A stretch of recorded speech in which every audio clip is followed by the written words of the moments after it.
Every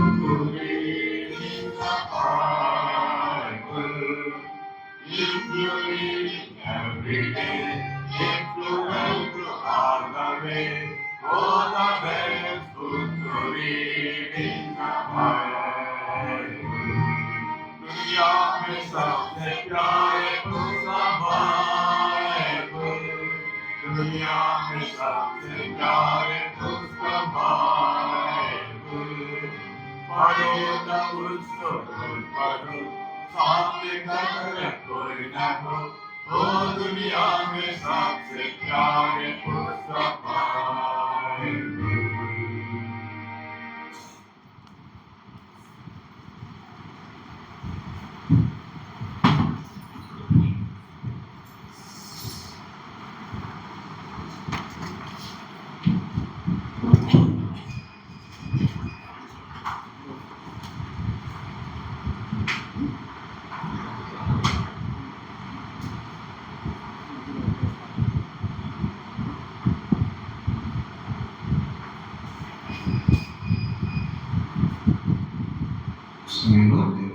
నియమించిన క్రీస్తు యేసును ఆయన పంపునప్పుడు ఈ పాపం తుడిచివేయబడి మారు మనసు నుండి తిరిగి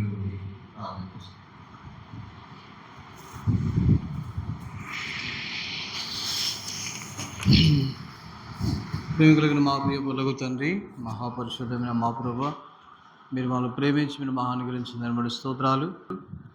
మరి విషయం ద్వారా జరుగుతున్న పరిచర్యలన్నింటిని బట్టి మిమ్మల్ని అంత స్తుతిస్తూ ఉన్నాం. ఇక్కడ మీ దాసులు స్థానిక పరిస్థితులు బట్టి స్తోత్రాలు. మరి ఈ సమయంలో ఆయా ప్రాంతాల నుంచి రాగలిగిన మీ ప్రియులను బట్టి స్తోత్రాలు. తన నిన్నటి నుంచి మరి మీ వాక్యం చుట్టూ చేరావడానికి ఇచ్చిన కృపను బట్టి మీకు ఎంతో వందనాలు చెల్లిస్తున్నాము. ఈ సమయంలో మీ మాటలు మేము అలా ధ్యానం చేస్తుండగా సహాయపడండి. వినగలిగిన చెవి, గ్రహించగల హృదయాన్ని మీరు దయచేసి మీరు మహింపదను కోరుకుంటూ వందనాలు స్తోత్రాలు చెల్లిస్తూ యేసుక్రీస్తు వారి పరిశుద్ధ నామములో స్తుతించి ప్రార్థన చేసి వేడుచున్నాం తండ్రి, ఆమేన్.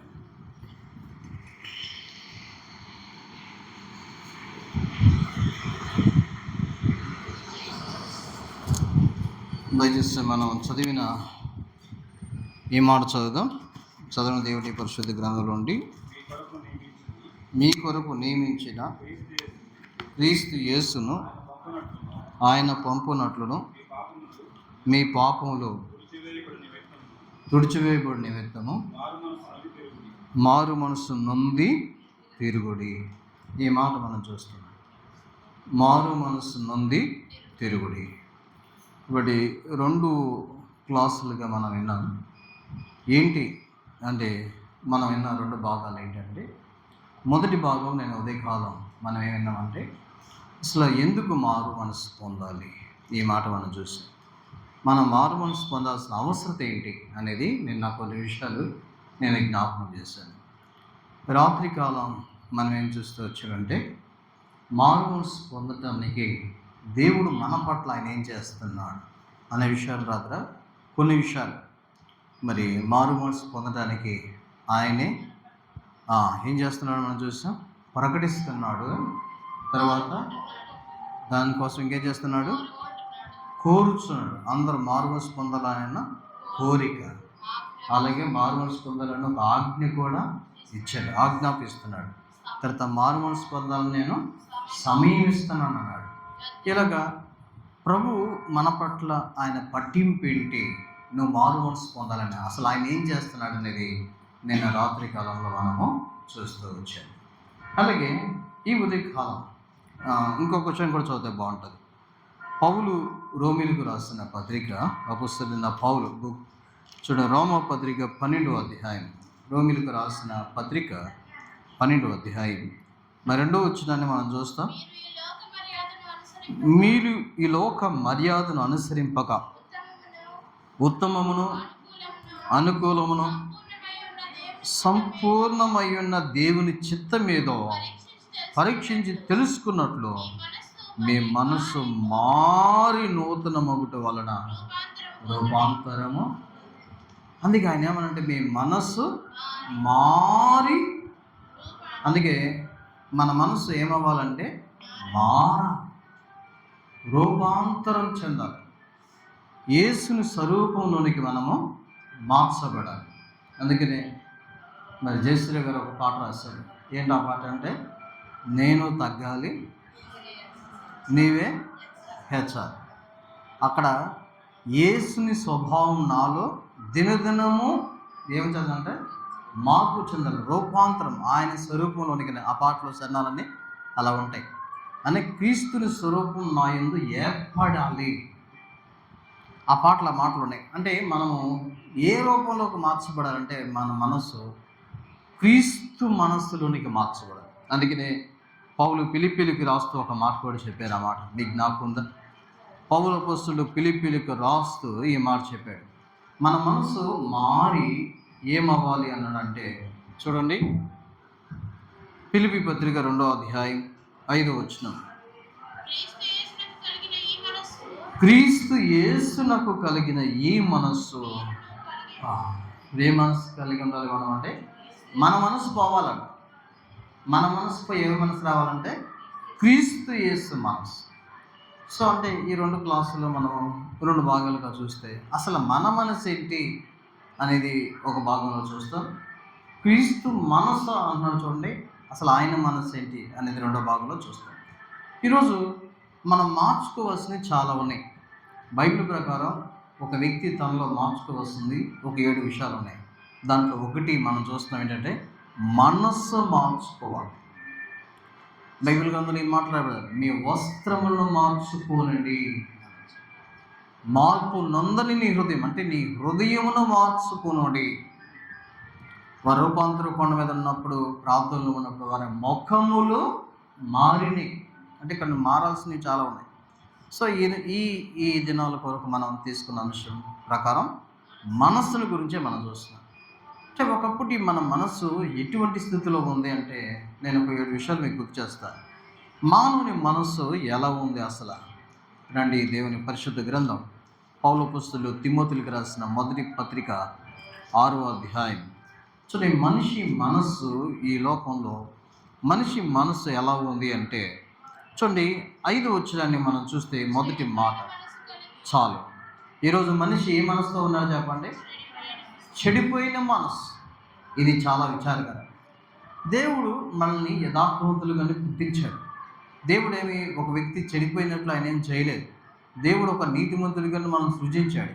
ప్రసంగి గ్రంథం దయచేసి 7వ అధ్యాయం, ప్రసంగి గ్రంథం 7వ అధ్యాయం 29వ వచనాన్ని మనం చూస్తే, ప్రసంగి 7:29 చదవండి.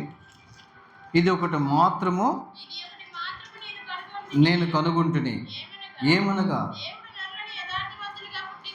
దేవుడు నరుని యథార్థవంతులుగా పుట్టించని గాని వారు వివిధమైన తంత్రములు కల్పించుకొని ఉన్నారు. అంటే దేవుడు చేసింది నిజంగా యథార్థంగానే, కానీ మనిషి వారు కలిగిన సొంత ప్రయత్నాలను బట్టి వారి మనసు ఏమైపోయింది చెప్పండి, చెడిపోయింది. ఈరోజు ప్రభు అదే అన్నాడు, మీ చెడిపోయిన మనసు ఏమవ్వాలి, మారి రూపాంతరం చెందాలి, క్రీస్తు మనసులోనికి రావాలి. ఈరోజు చాలామంది మనసు ఎలా ఉందంటే చెడిపోయిందండి. మంచి మనసు లేదు, చెడ్డ మనసు. ఒక విధంగా చెప్పాలంటే కుళ్ళిపోయిన మనసు, పాడైపోయిన మనసు. ఎవరు చూసినా ఈ చెడిపోయిన మనసుతోనే మానవులు ఈరోజు జీవిస్తున్నారు. అయితే ప్రభు ఈ మనస్సును మార్చి ఒక మంచి మనసు నీకు ఇవ్వాలనుకున్నాడు. ఈ చెడిపోయిన మనసుకు బదులుగా ఆయన ఏ మనసు ఇవ్వాలనుకున్నాడు అంటే ఒక మంచి మనసు. అందుకని బైబిల్లో ఒక వ్యక్తి గురించి మాట్లాడుతూ అతను మంచి మనసు కలిగిన వాడు. ఎవరి గురించి చూస్తామా? సంఖ్యాకాండంలో ఒక వ్యక్తి మనసు గురించి ఆయన ఏం మాట్లాడతాడంటే, సంఖ్యాకాండం 14వ అధ్యాయం, సంఖ్యాకాండం 14వ అధ్యాయం ఒక వ్యక్తి తన మనస్సును గురించి ప్రభు మాట్లాడుతూ 24వ వచనం చదవండి. నా సేవకుడైన కాలేబు మంచి మనస్సు. అంటే దేవుడు ఇప్పుడు ఏ మనసు నుంచి ఏ మనసుకు మారుతున్నాడు? నీ చెడిపోయిన మనసు నుంచి ఆయన ఏ మనసుకు మారుస్తాకు ఇష్టపడుతున్నాడు? రూపాంతరం అంటే ఈరోజు మన జీవితంలో చెడిపోయిన మనసుతో ఉండొద్దు. చెడిపోయిన మనసుతో ఉంటే వారిని పొడుచుకుని చచ్చిపోతారు. కిందకు వస్తే అదే విషయాలు ఉన్నాయి. అక్కడ సత్యానికి వ్యతిరేకిస్తారు, రకరకాల స్వభావాలతో నిండిపోయారు. కాబట్టి చెడ్డ మనసు మనల్ని నష్టపరుస్తారు. ఇటు మంచి మనస్సు ఉండాలి. ఎవరి వల్ల ఉండాలంటే కాలేబు వలె. రెండవది, మన మనస్సు ఎలా ఉంది అనేది మనం చూస్తే రెండవది మాట కూడా మనం జ్ఞాపకం చేసుకుందాం. దేవుని వాక్యం నుంచి, మనిషి మనసు ఎలా ఉంది అంటే చెడిపోయింది మాత్రమే కాదు. కీర్తన 12 అనుకుంటా ఒక మాట రాయబడి, ఈరోజు మనిషి మనసు ఎలా ఉంది అని చూస్తాం. చూడండి, కీర్తన 12వ కీర్తన 2వ వచనంలో, అందరూ ఒకరితో ఒకరు అబద్ధములాడుదురు, మోసకరమైన మనసు గలవారై. చాలు, ఈరోజు మనిషి మనసు ఎలా ఉంది చెప్పండి అంటే మోసకరమైన మనసు. చూడండి, పైకి మాత్రం బాగానే ఉన్నారు మనిషి, కానీ ఎంత మనసు ఎలాంటి మోసం చెప్పండి, మోసం. మనల్ని ఎక్కువ మోసం చేసేది మన మనసే. ఎంత మోసం చేస్తుందో తెలుసా? ఎంత మోసం చేస్తుందంటే నువ్వెంత పాడైపోయినా నువ్వు బాగానే ఉన్నావు అంట. లేదు, చాలాసార్లు మనల్ని ఎవరో కాదు, అందుకే హృదయం అన్నిటికంటే మోసం. ఈ మనసు, ఈ హృదయం మనల్ని మోసం చేస్తుంది. ఎంత మోసం చేస్తుందో తెలుసా? అద్దం దగ్గరికి వెళ్ళినప్పుడు నువ్వు చాలా బాగున్నావు అంట. భౌతికంగా ఆత్మీయంగా 2 విధాలుగా కూడా మనం 2 విధాలుగా బాగోలేదు. కానీ నీకంటే ఎవరు బాగున్నారులే అని కొంచెం ఫీల్ అవుతూ ఉంటాం మనమే. అంటే ఇక్కడ మన మనసు ఏం చేస్తుందంటే మోసం. సో ఈ మనస్సును దేవుడు తీసి ఒక నీతి కలిగిన మనస్సును మనకి ఇవ్వాలనుకుంటాం. అది లోతు జీవితంలో మనం చూస్తాం. లోతు కలిగిన మనస్సును చూస్తే ఈ మాట చూడొచ్చు. 2వ పేతురు పత్రిక 2వ అధ్యాయం చూడండి, 9వ వచనం అంటే 7వ వచనంలో మనం చూస్తే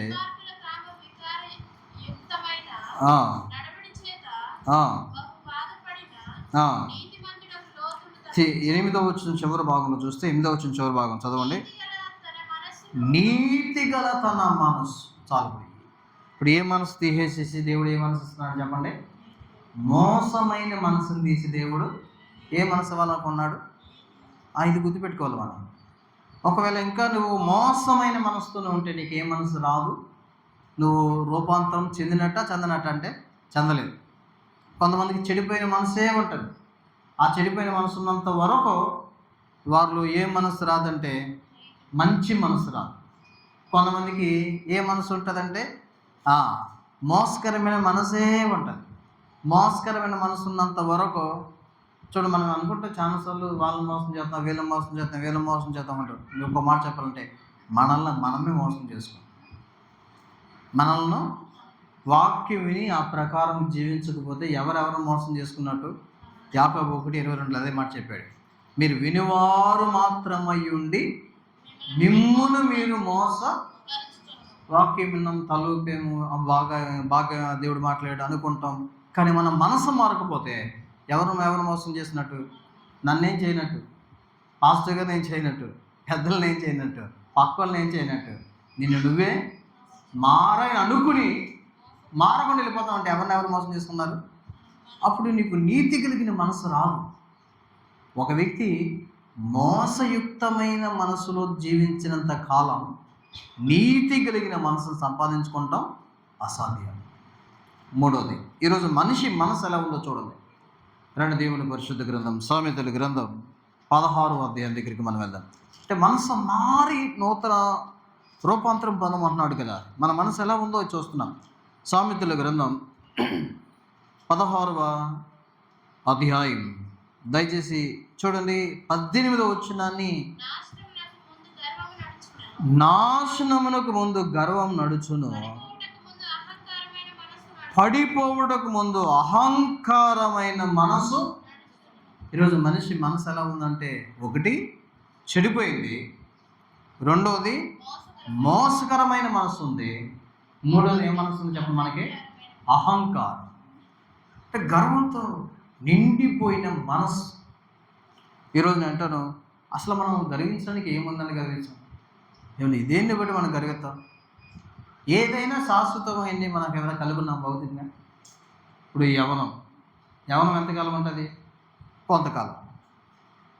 ఆరోగ్యం. ఎంతకాలం ఉంటుంది ఆరోగ్యం? దేన్ని బట్టి గర్విస్తాం అసలు? నాకు అనిపిస్తుంది అసలు మనం గర్వించడానికి ఒక్క రీజన్ అన్నా లేదు. ఏం లేదు. ఆస్తులు బట్టి గర్విద్దామా? ఎప్పుడు ఉంటుందో ఎప్పుడు పోతుందో ఎవరికి తెలియదు. ఆరోగ్యం గర్విద్దామా? అందాన్ని బట్టి గర్విద్దామా? ఏముందని ఏమీ లేదు, అందుకే గర్విస్తున్నాం. అందుకే ఒక మాట ఉంది చూడండి, తెలుగులో సామెత, ఏమీ లేని నాకు ఎగిరెగిరి పడతాను, అంతే. మనం గర్వించడానికి ఏమీ లేదండి అసలు. దేనికి అసలు నిజం చెప్పాలి, ఏమీ లేని వారు మనం ఎప్పుడు కూడా మన బలాన్ని బట్టో, మన జ్ఞానాన్ని బట్టో, మనకంటే జ్ఞానం ఎంతోమంది ఉన్నారు, దేన్ని బట్టి మనం గర్వించడానికి లేదు. కానీ ఈరోజు మనిషి భూమి మీద ఏంటంటే, నేను అన్ని కలిగి ఉన్నాను అనుకుంటాను, నాకేమీ ఎదురు లేదు అనుకుంటున్నాను, నేను ఏమైనా చేయగలను అనుకుంటున్నాను, ఏమి చేయలేదు. ఒక మాట చెప్పాలంటే, మనిషి ఈరోజు టెక్నాలజీలో చాలా ముందుకెళ్ళిపోయిన అనుకుని ఏమైనా చేయగలం అనుకుంటే, దేవుడు నువ్వెంత టెక్నాలజీ పెరుగుకొని శాంపుల్గా చూపించడానికి చిన్న వైరస్ పంపేది కరోనా. ఒక కంటికి కనిపించిన చిన్న ఒక వైరస్ను దేవుడు అట్లా వదిలితేనే ప్రపంచ మహాజ్ఞానులు సైతం ఏమైపోతారు సార్, ఇంట్లోంచి బయటికి రాలా, భయపడిపోయారు, వణికిపోయారు. మనం అసలు నేను కూడా దేవుడు అనుమతి ఇస్తే అసలు ఏమీ లేదు, అసలు మన వల్ల ఏమీ కాదు, మన వల్ల ఏమీ లేదు. కాబట్టి మనం ఎప్పుడు కూడా గుర్తుపెట్టుకోవాలి ఏంటంటే, మనము దీన మనసు, కింద రాశాడు ఆ మాట కూడా, ఏ మనసు నుంచి ఏ మనసుకు మారాలి. చూడండి 10వ వచనంలో చూస్తాం, గర్విష్ఠులతో దోపుడు సొమ్ము పంచుకుంటే కంటే దీన మనసు కలిగి. ఏ మనసు ఉండాలి ఇప్పుడు మనకు అంటే, దేవుడు ఏ మనసు నుంచి ఏ మనసుకు రూపాంతరం చెందమంటున్నాడు అంటే, మొదటిది చెడిపోయిన మనసు నుంచి మంచి మనసుకు రావాలి. రెండవది మోసకరమైన మనసు నుంచి నీతి కలిగిన మనసుకు మారాలి. తర్వాత ఇప్పుడు మూడవది ఏ మనసు, అహంకారమైన మనసును బట్టి ఏ మనసుకు రావాలి. కొంతమందికి అహంకార దృష్టి ఉంటుంది. బైబిల్ ఇక్కడ రాశారు కదా, అహంకార దృష్టి. ఎక్కడది? సామెతల గ్రంథం. కొంతమందికి 21:4 చూడండి. ఏంటండి, ఏముందని చెప్పండి. అహంకార అంటే వాళ్ళు కళ్ళు కూడా ఎక్కడ పెట్టారు తెలుసా? మనం అంటాం చూడండి, ఏంట్రా కళ్ళు నెత్తి మీదకి ఎక్కినాయి. కొంతమంది చూపులను చూపిస్తారు, మరేంజ్ వేయరని. మాటలు కూడా కొంతమందికి అండి ఎట్లా ఉంటుంది తెలుసా? మాటల్లో సామెతల గ్రంథం 16వ అధ్యాయం, క్షమించండి 17వ అధ్యాయం 7వ వచనం. కొంతమంది మాటలు ఎలా ఉంటుంది తెలుసా? అసలు వాళ్ళ మాటల్లోనే అర్థమైపోతుంది వీళ్ళు ఎంత గర్వంతో నింపబడ్డారు, మాకేం తక్కువ కాదు అని ప్రదర్శించుకోవడానికి కొన్ని మాటల్లోనే ఉంటాయి. నేను అంటాను, నువ్వు అహంకారమైన వ్యక్తిత్వాన్ని కలిగి ఉంటే నువ్వు దీన మనస్సు కలిగి ఎప్పుడుకి. మీకు తెలుసా, దీన మనస్సు కలిగి ఉంటే 7 ఆశీర్వాదాలు ఉన్నాయి. ఒక ఆశీర్వాదం చెప్పిన, యెషయా గ్రంథం 55, ఐజా చాప్టర్ 55, యెషయా గ్రంథం 55 దయచేసి 15వ వచనాన్ని. దీన మనసులో ఉన్న వాళ్ళకి ఎన్నో ఆశీర్వాదాలు. 57:15 యెషయా గ్రంథం 57:15. మహాగణుడును మహోన్నతుడును పరిశుద్ధుడును నిత్య నివాసిని ఇలాగూ సెలవుచున్నారు, నేను మహోన్నతమైన స్థలములో నివసించువాడును, ఆయనను వినయము గల వారి ప్రాణమును ఉజ్జీవింపు చేయుటకు, వినయము గల వారి యొద్దను దీన మనసు గల వారి యొద్దను. దీన మనసు అంటే ఉండే ఆశీర్వాదాలు ఏంటంటే చాలా ఉన్నాయండి. ఒకటి ఏంటో తెలుసా, దేవుడు నీ దగ్గర నివసిస్తాడు. ఎవరుంటారు చెప్పండి మన దగ్గర? దీనుల దగ్గర దేవుడు ఉంటాడు. అహంకారుల దగ్గర దేవుడు ఉంటాడా? ఉండడు. అహంకారులతో దేవుడు వస్తాడా? ఒక వ్యక్తిని దేవుడు ఆశీర్వదించాలంటే కూడా దీన మనసును బట్టి. పేతురు రాసిన పత్రిక, ఒక వ్యక్తిని దేవుడు హెచ్చించాలంటే, ఆశీర్వదించాలంటే దేన్ని బట్టి? మొదటి పేతురు పత్రిక దయచేసి 5వ అధ్యాయం, దయచేసి 5వ వచనం చదవండి. 5:6 చదవండి. దేవుడు తగిన సమయమందు మిమ్మల్ని హెచ్చించినట్లు ఆయన బలిష్టమైన చేతి కింద దీన మనస్కులై. ఏ మనసు ఉండాలి చెప్ప మనకి? అంటే మనం కలిగి ఉన్నప్పటికీ కూడా తగ్గించుకుని దేవుని సన్నిధిలో మనం కలిగి అలా జీవించాలి. అంటే మనకు చూపించుకునే, కనపరుచుకునే, నేనే గ్రేట్ అనుకునే మనసు ఉన్నంత వరకు నీలో ఏ మనసు లేదు చెప్పండి. ఏ మనసు లేదు చెప్పండి? రూపాంతరం చెందలేదు. ప్రభు అంటున్నాడు, మీ మనసు మారి రూపాంతరమును చెందుడి.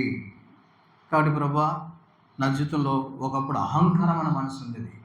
అహంకారమైన మాటలు ఉన్నాయి నాలో, అహంకారమైన దృష్టి ఉంది, అహంకారమైన హృదయం ఉంది.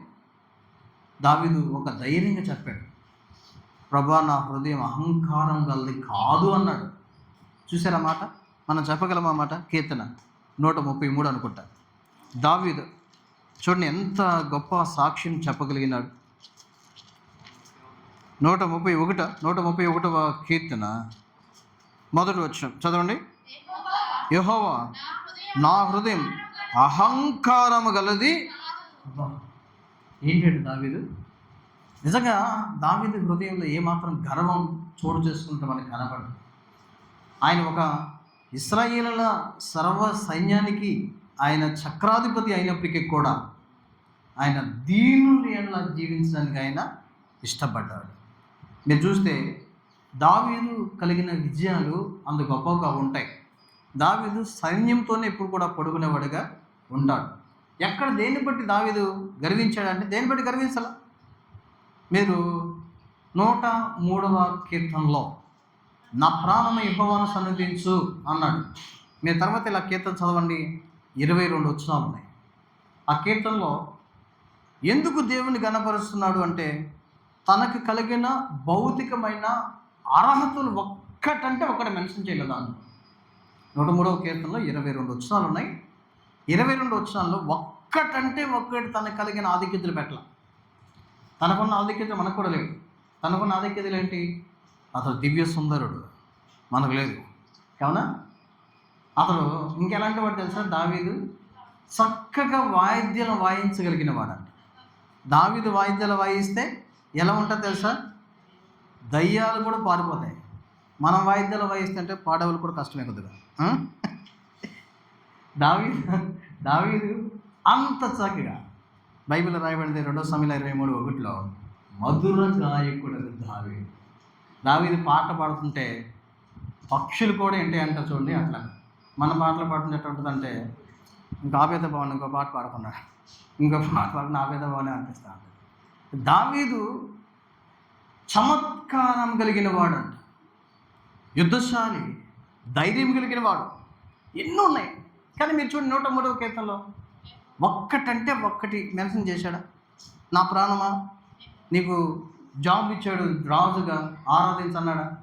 నీకు టాలెంట్ ఇచ్చాడు ఆరాధించాడు, ఏమల్లా ఆయన నీ దోషాలు క్షమించాడు. అంటే చూడండి, నేను దావీదు దేన్ని బట్టి గర్వించే వ్యక్తిత్వం అతనిలో ఉందంటే లేదు. అందుకే ఇప్పుడు ఆయన చెప్పగలరు ధైర్యంగా, నా మనస్సు అహంకారం కలిగింది. ఈరోజు ఆ మాట మనం చెప్పగలము. చూడండి, కొంతమంది తిమోతి అంకుల్ ఎప్పుడు చెప్తాడు, తగ్గించుకుంటూ హెచ్చించుకుంటారట. ఎటా తెలుసా? వాళ్ళు తగ్గించుకుంటారు కానీ దాంట్లో కూడా హెచ్చించుకుంటారు. ఏదోలా అన్న 7 అంతస్తులు కట్టే బిల్డింగ్ ఈ మధ్య ఏదోలా అన్న అంటారు. అంటే వాళ్ళు ఏంటి, ఇప్పుడు 7 అంతస్తుల బిల్డింగ్ కట్టారని చెప్తున్నారు ఇండైరెక్ట్గా. ఏదోలా అన్న మామూలుగా 10 ఎకరాలు కొన్నామన్న విజయవాడలో అంటే వాళ్ళు ఏదో అన్న మాదేముందన్న దేవుడే 7-10 అంతస్తులు అక్కడ కొన్నాం, మణిపాల్ పక్కన కొన్నాం 10 అంతస్తులు అంటే వాళ్ళు ఏంటంటే తగ్గించుకుంటూ హెచ్చించుకుంటున్నారు. అంటే వాళ్ళు ఇండైరెక్ట్గా కనపరుచుకుంటున్నారు. నేను అంటాను అలా ఉండకూడదు. అలా ఉంటే దేవుడు మనకి దేని మనసుని ఎప్పుడు కూడా ఇవ్వడు. 3 మనసులు మనం చూస్తే ఇప్పుడు మన మనసు రూపాంతరం చెందడం. ఒక మనసు ఏంటి? చెడిపోయిన మనసు నుంచి ఎక్కడికి మారాలా? నీతి కలిగిన మనసుకు మారాలి, ఆ మంచి మనసుకు మారాలి. రెండో మనసు ఏంటి? మోసకరమైన మనసు నుంచి నీతి కలిగిన మనసుకు మారాలి. మూడో మనసు ఏంటి? అహంకారమైన మనసు నుంచి ఏ మనసుకు మారాలన్నాడు? దీన మనసుకు మనం మారాలి. చూడండి, ఇంకా మనము కొన్ని మాటలు జ్ఞాపకం చేసుకుంటే మన మనసు ఎలాంటి మనసు అనేది మనం చూస్తే ఇశ్రాయేలీయుల గురించి మాట్లాడుతూ, అంటే ఇది ఫరో జీవితంలో కూడా చాలాసార్లు చెప్పాడు. ఏ మాట కూడా జ్ఞాపకం చేస్తాం. 11 రోమీయులకు రాసిన పత్రిక 11వ అధ్యాయంలో ఇశ్రాయేలు కలిగిన మనసు ఏంటి అనేది చూస్తే చూడండి, 25 వచనాన్ని మనం చూస్తాం. ఆ. ఉమ్. ఉమ్. ఉమ్. ఆ. ఆ. చాలు. ఇశ్రాయేలుకి ఏ మనసు అంటే చెప్పండి? కఠిన మనసు. ఈరోజు మన మనసు ఎలా ఉంది చెప్పండి? కఠినం.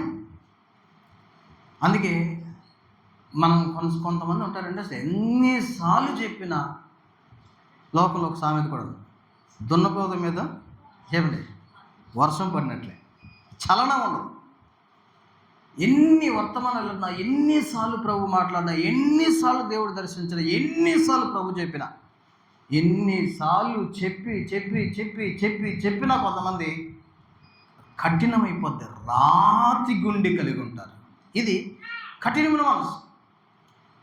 పరో హృదయాన్ని గురించి మాట్లాడితే దరిదాపుగా 10 సార్లు ఈ మాట వాడాడు నిర్గమాకాండంలో. పరో హృదయం కఠినమైన, పరో హృదయం కఠినమైన, పరో హృదయం కఠినమైన, పరో హృదయం కఠినమైన. మోషే వచ్చి మాట్లాడుతున్నాడు, ఇదిగో నువ్వు పంపించకపోతే నేనేం తీసుకొస్తాను తెలుసా? నీ నీళ్ళు రక్తంగా మార్చేస్తాను. అమ్మో అయ్యా, వెళ్ళిపోండి. మళ్ళీ వెంటనే ఏమైపోతుంది పరో హృదయం? అమ్మో కఠినంగా. కప్పలు పంపించాడు, అమ్మో వెళ్ళిపోండి. ఏమన్నాడు మళ్ళీ? అంటే ఎన్ని పర్యాయాలు దేవుడు దర్శించిన ఆపద ముక్కులు వాడన్నట్టు. అంటే అమ్మో ఈ గన్నం తగ్గితే చాలు. కొన్నిసార్లు చూడండి, కొన్నిసార్లు దేవుడు మనం మార్చడానికి దేవుడి దగ్గర కొన్ని ఆయుధాలు ఉంటాయి. ఏంటంటే కొన్నిసార్లు నిన్ను సరిచేయడానికి దేవుడు కొన్ని ముళ్ళు పెడతాడు. అప్పుడు నువ్వేం చేస్తావు అంటే, అమ్మో ప్రభువా మారిపోయింది. ఈ రోజు నుంచి ఈ మధ్యకాలంలో నేను ఒకచోట సేవ చేస్తుంటే ఒక ఆయనకి హార్ట్ ప్రాబ్లం ఏదో వచ్చింది. నేను వెళ్ళేప్పటికీ హాస్పిటల్లో ఉన్నాడు, నేను ట్రాన్స్ఫర్ అయ్యేప్పటికీ హాస్పిటల్లో ఉన్నాడు. మళ్ళీ వాక్యం బాగా తెలుసు. నేను ఇంటికి వెళ్తే ఆశ్చర్యపోయాను, అన్ని వచ్చినా చెప్పేస్తున్నాను. తర్వాత మాట్లాడుతూ ఉంటే, అన్న ఈ రోజు నుంచి నేను దేవుడి మందిరాన్ని మాననంటే మాను. దేవుడు బాగా అయిపోయాడు, హాస్పిటల్ ప్రార్థన చేశాను, మందిరానికి వచ్చాడు. హాస్పిటల్ ప్రార్థన చేసినంత మందిరానికి వచ్చాడు. ఫస్ట్ లైన్లో వరుసలో కూర్చునేవాడు. 1, 2, 3, 4, 5 ఆదివారాలు వచ్చాడు. తర్వాత చిన్న షాప్ పెట్టుకున్నాడు. రావట్లే. విజిటింగ్కి వెళ్ళినప్పుడు అడిగాను, ఏందన్నా రావట్లేదంటే, అన్న షాప్ అన్న ఆదివారం మూయటం కష్టం అన్నాడు. మరి ఎట్టగన్నా వాక్యం వినాలి కదా అన్న, మీరు లైవ్ ఇస్తున్నారు కదా, వింటున్నాను, ప్రతి లైవ్ ఫాలో అవుతున్నాడు. నాకు అనిపించింది, అప్పుడే మనసులో అనిపించింది, అరే దేవుడు నిన్ను బాగు చేసేటప్పుడు ఏమంటావు? అమ్మో ప్రభువా అంటావు. కానీ తర్వాత మళ్ళీ ఏమైపోతుంది చెప్పండి? కఠినమైపోతుంది. ప్రభు ఈ రోజు నుంచి మందిరం మాను, ఈ రోజు నుంచి బైబిల్ స్టడీ మాను, ఈ రోజు నుంచి ప్రార్థన కొడుకు మాను, మళ్ళీ ఏమైపోతుంది? మళ్ళీ కఠినమైపోతుంది. మీరు నమ్ముతారు లేదో, దేవుడు మళ్ళీ ఏమైనా ఒలి పెడతాడా ఏంటి అని అనుకున్న మనసులో ఊరికి నేను.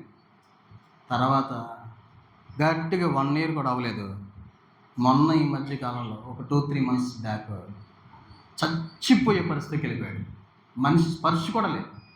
ఐసీయూలోకి ఎవరిని వెళ్ళనట్లా, నన్నే వెళ్ళనిచ్చారు. నేను వెళ్ళాను, జస్ట్ అప్పుడే కళ్ళు తెసి ప్రార్థన చేశాను, దేవుడు బాగు చేశాడు, మళ్ళీ వచ్చాడు. ఈలోపు నేను ట్రాన్స్ఫర్ అయ్యి వచ్చేసాను. వస్తున్నాడో లేదో తెలియదు. వస్తూ ఉంటే పర్లా, లేకపోతే మళ్ళీ ఇంకొక ముళ్ళు. ఎందుకు ఈ మాట చెప్తా అంటే, కఠినం చేసుకోవద్దు ఇప్పుడు మన మనసు. అంటే ఇప్పుడు ఒక టమాటా లాంటి హృదయం అందనుకో, టమాటాని ఎలా చదివిస్తాను చెప్పండి? ఒక పెద్ద మరి ఏమంటారు, గొడ్డళ్ళు కత్తులు బాగు చేసే సుత్తులు అంటే కొట్టాల్సిన పని లేదు. టమాటాని అంటే టప్ అని పగిలిపోతుంది. అదే ఒక రాయిని పగలగొట్టాలంటే దేవుడి దగ్గర కూడా కొన్ని ఆయుధాలు ఉంటాయి. నీ హృదయం మెత్తగా ఉంటే చిన్న మాటకి లోపడుతుంది. కఠినమైతే దేవుడు ఆ మెత్తని మాటకు బదులు వాక్యాన్ని సుత్తిలా కూడా వాడగలడు. అందుకే నా మాట అగ్ని వంటిది కాదా, బండలను బద్దలు చేయు సుత్తి వంటిది కాదా. కొన్నిసార్లు మెల్లగా చెప్తాడు, వినాలి. ఏలియా దగ్గరికి దేవుని స్వరం ఎలా వచ్చిందంటే మెల్లగా వచ్చింది, చల్లగా. కానీ కొన్నిసార్లు దేవుని వాక్యం ఎలా వస్తుందో తెలుసా? సుత్తిలాగా, కత్తిలాగా వస్తుంది. చూడండి, దేవుని తీర్పు వింటంగానే యోషయ అనే ఒక రాజు మనసును దేవుడు ఎలా మార్చాడో తెలుసా? ఈ కఠినమైన మనస్సు నుంచి మనం అక్కడికి వెళ్ళాలి. ఏ మనసు అంటే రాజుల 2వ గ్రంథం 22వ అధ్యాయం. యోషయ అనే ఒక రాజు మనస్సును మీకు జ్ఞాపకం చేయాలనుకుంటా ఉన్నాను. 2 Kings చాప్టర్ 22 22వ అధ్యాయం. రాజుల 2వ గ్రంథం 22వ అధ్యాయం 19వ వచనాన్ని చూడండి. ఇశ్రాయేలు దేవుడైన యెహోవా సెలవిచ్చింది ఏమనగా,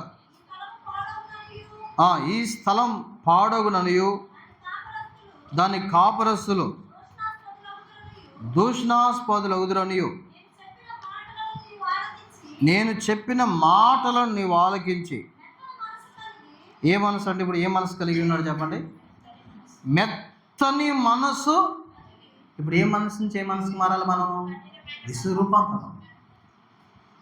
ఎన్నిసార్లు దేవుడు మాట్లాడినా లోబడకపోతే వాడు తిరిగి లేకుండా ఏమవుతారు చెప్పండి?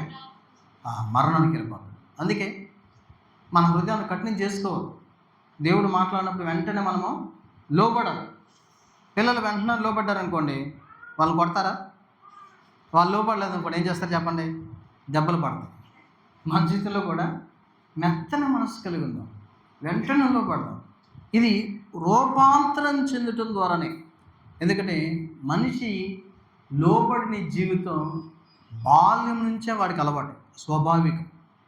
అందుకని వాడికి కఠినంగా చేసుకుంటారు. ఇప్పుడు నేను 4 రకాల మనస్సులు చెప్పాను. మొదటి మనసు ఏంటి? చెడిపోయింది. దేవుడు మంచి మనసుగా మార్చాలనుకుంటున్నాడు. రెండో మనసు ఏంటి? మోసం. దేవుడు నీతి కలిగిన మనసుగా మార్చాలనుకుంటున్నాడు. మూడోది ఏంటి? అహంకారం. దేవుడు దీన మనసుకు మార్చాలనుకుంటున్నాడు. 4వ మనసు ఏంటి? కఠినం. దేవుడు ఏ మనసుకు మార్చాలనుకున్నాడు? మెత్తని మనసు. సో అలాగే మీ మనసు మారి రూపాంతరం చెందుట వలన అన్నాడు. ఇంకో మనసు చూపించను రండి. దేవుని వాక్యం సామెతల గ్రంథం దయచేసి 25వ అధ్యాయం అనుకుంటా. ఒక్క నిమిషం. సామెతల గ్రంథం దయచేసి 25వ అధ్యాయం 14వ వచనాన్ని చూడండి. చాలు. ఏ మనసు అంటే ఇప్పుడు ఇది? కపటమైన మనసు.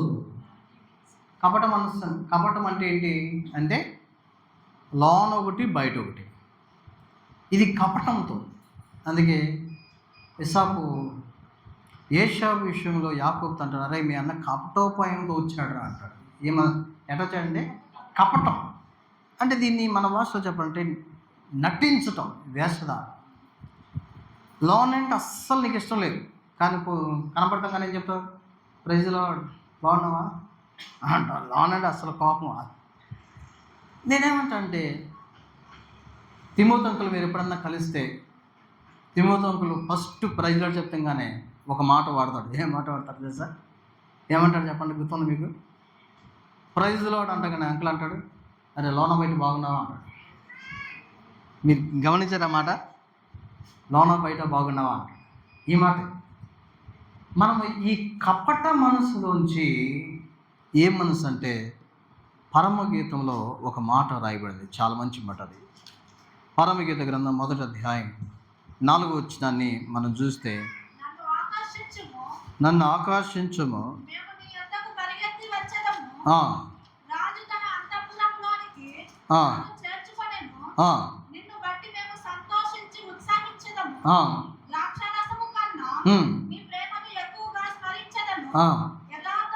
ఏ మనసు ఉండాలి మనం చెప్పండి?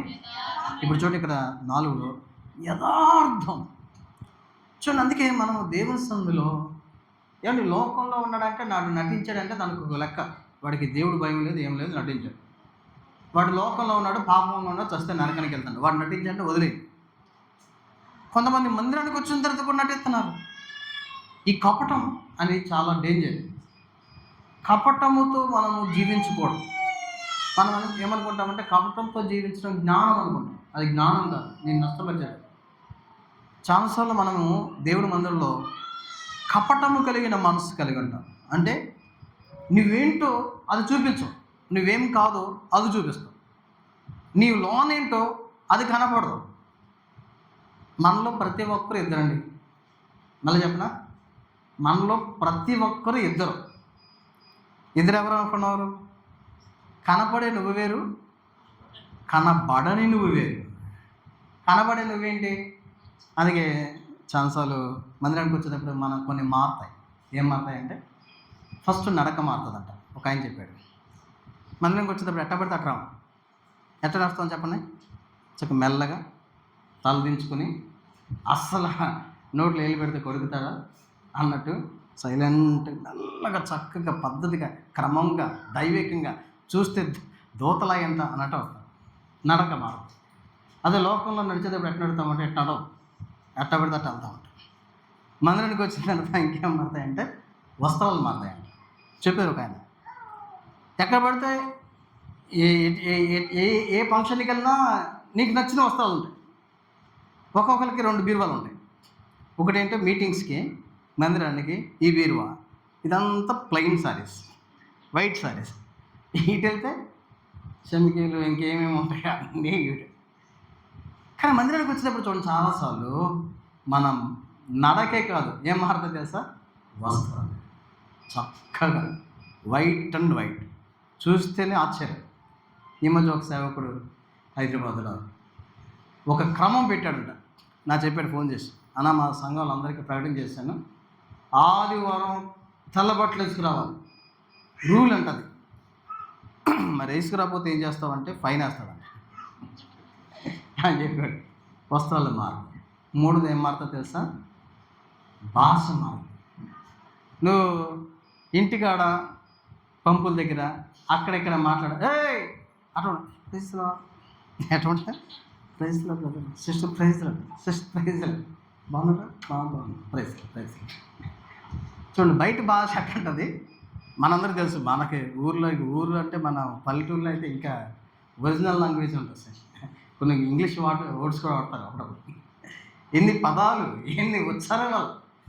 కానీ నేనేమంటా అంటే, నువ్వు మందిరంలో ఎలాగ ఉన్నావో బయట కూడా అలాగే ఉండాలి. అది యథార్థం. నువ్వు ఇంట్లో, నువ్వు బయట. ఒక ఆయన నేను అన్నాడు, మందిరంలో చిన్న సున్నా, మందిరంలో పెద్ద సున్నా, బయట చిన్న సున్నా అన్నాడు. ఏంటంటే అప్పుడు చెప్పాడు, మందిరంలో అంటే ఆయన యోహాన్ అని పేరు. యోహాన్కి ఏ సున్నా చెప్పండి? పెద్ద సున్నా, చిన్న సున్నా? పెద్ద సున్నా. బయటకు వెళ్ళిన తర్వాత మోహన్ అంట. ఏ సున్నా అంటే ఇక్కడొకటి బయట ఒకటి. అంటే కపటంతో మనం ఏం జయించలేం, ఏం సాధించలేం. మనం చచ్చిపోయిన తర్వాత అందరూ అంటారు, వాడు ఎంత నటించేవాడు అంటే.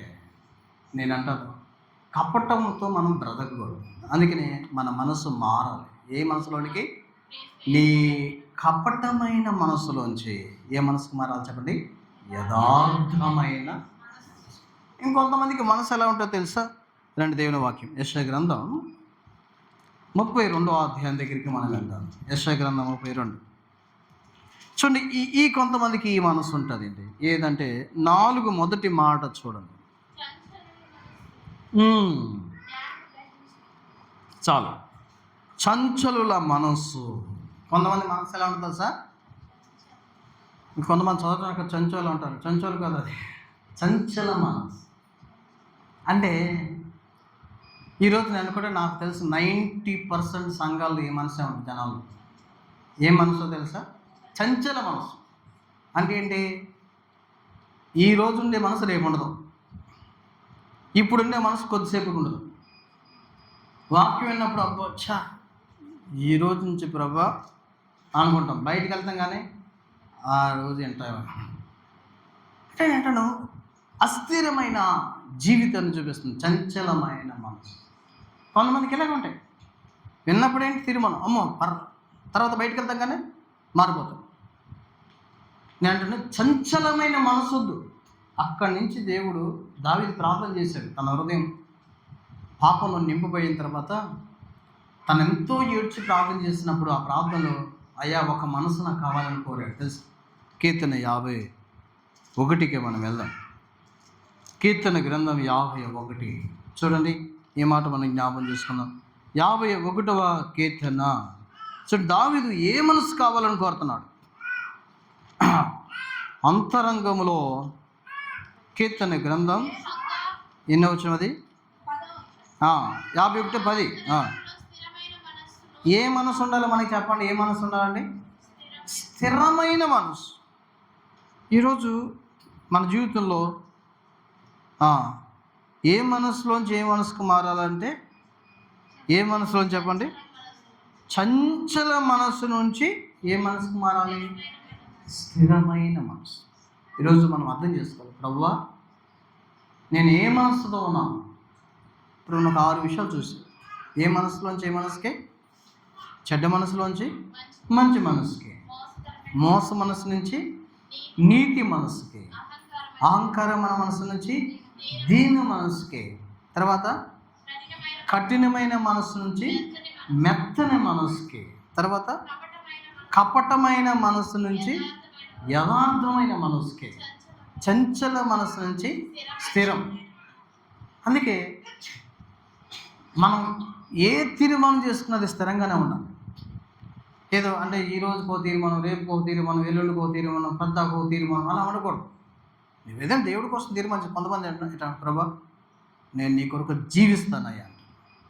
అది నువ్వు ప్రాణం పోయినా దేవుడితో నువ్వు మాట ఇచ్చావు.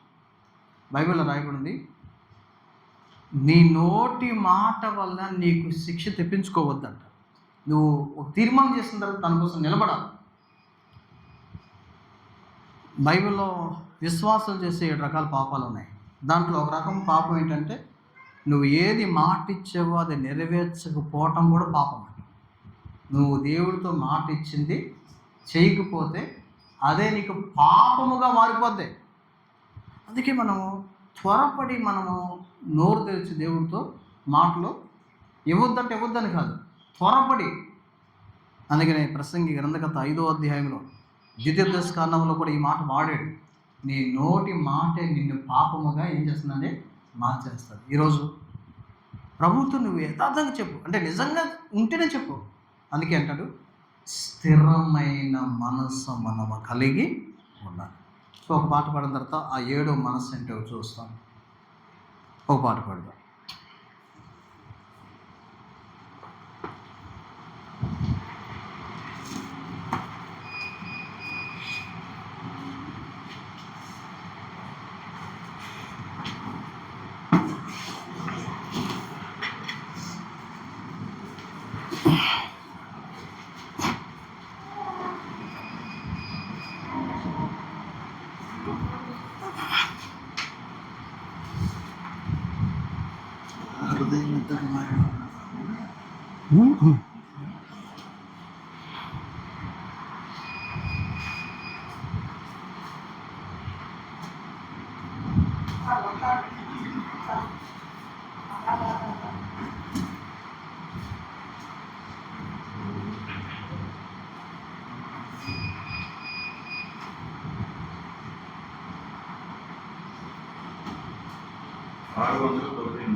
సత్యమైన సంతోషం సత్యమైన సంతోషం తెలువబడెను నా మనోనేత్రము తెలువబడెను నా మనోనేత్రము తెలువబడెను నా మనోనేత్రము యేసు నన్ను ముట్టినందున యేసు నన్ను ముట్టినందున సంతోషమే సమాధానమే సంతోషమే సమాధానమే సంతోషమే సమాధానమే చెప్పనా సత్యమైన సంతోషం చెప్పనా సత్యమైన సంతోషం ఈ సంతోషము నీకు కావాలేనా ఈ సంతోషము నీకు కావాలేనా ఈ సంతోషము నీకు కావాలేనా నీవే యేసు నా కావలము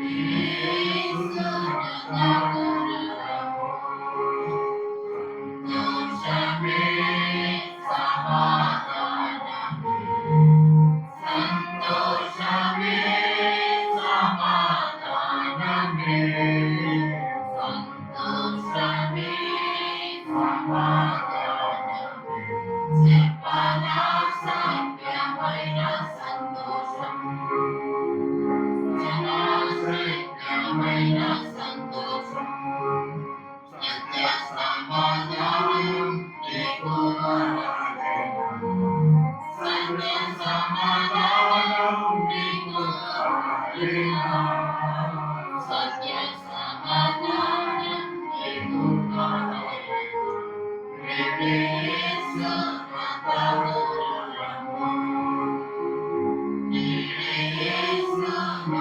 కావలము సంతోషమే సమాధానమే సంతోషమే సమాధానమే సంతోషమే సమాధానమే చెప్పనా సత్యమైన సంతోషం చెప్పనా సత్యమైన సంతోషం నిత్య జీవము నీకు కావాలేనా నిత్య జీవము నీకు కావాలేనా నిత్య జీవము నీకు కావాలేనా నీవే యేసు నా కావలము నీవే యేసు నా కావలము సంతోషమే సమాధానమే సంతోషమే సమాధానమే సంతోషమే సమాధానమే చెప్పనా సత్యమైన సంతోషం చెప్పనా సత్యమైన సంతోషం మోక్షభాగ్యము నీకు కావాలేనా మోక్షభాగ్యము నీకు కావాలేనా మోక్షభాగ్యము నీకు కావాలేనా నీవే యేసు నా కావలము నీవే యేసు నా కావలము సంతోషమే సమాధానమే సంతోషమే సమాధానమే సంతోషమే సమాధానమే చెప్పనా సత్యమైన సంతోషం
దయచేసి మరొకసారి మనం చదివిన భాగాన్ని చదువుదాము.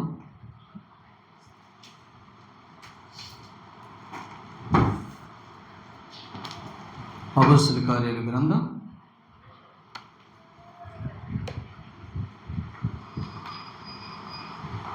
3వ అధ్యాయం. అపొస్తలుల కార్యాలు 3వ అధ్యాయం 20వ వచనాన్ని మనం చదువుదాం. మీ కొరకు నియమించిన క్రీస్తు యేసును ఆయన పంపునట్లును మీ పాపములు తుడిచివేయబడి నిమిత్తమును మారు మనసు నుండి తిరుగుడి. చివరి మాట మనం చూస్తాం ఏంటంటే మారు మనసు నుండి తిరుగుడి. ఇప్పటికి మనం కొన్ని విషయాలు చూస్తూ ఉన్నాం. అసలు ఎందుకు మారాలి, మారు మనసు ఎందుకు పొందాలి. రెండోది మనం చూస్తాము మారు మనసు పొందడానికి దేవుని మరి స్పందన లేదా ఆయన ఏం చేస్తూ ఉన్నాడు. మూడవది మనం చూస్తూ ఉన్నాం ఎటువంటి మనస్సు మనం కలిగి ఉన్నాం, ప్రభు మార్చాలనుకుంటున్నాం. దీనిలో భాగంగా 7వది ఈ మాట మనం చూస్తాం. ఏంటి అంటే ఇర్మియా గ్రంథంలోకి మనం వెళ్తే ఇర్మియా గ్రంథం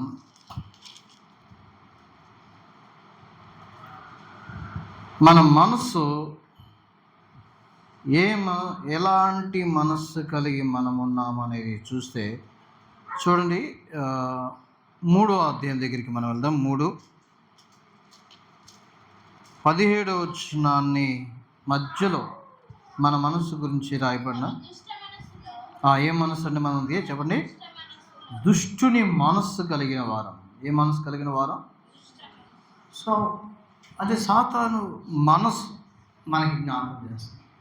అనేకసార్లు మనము దుష్ట మనస్సుతో మనం జీవిస్తాం. అందుకే దేవుడు ఆయన మనస్సు మనకు ఇవ్వాలనుకున్నాడు. అది దావీదు జీవితంలో కూడా మనం చూడవచ్చు. మొదటి సమూయేలు గ్రంథం 13వ అధ్యాయం 14న మొదటి సమూయేలు 13 తన చిత్తానుసారమైన చూడండి యెహోవా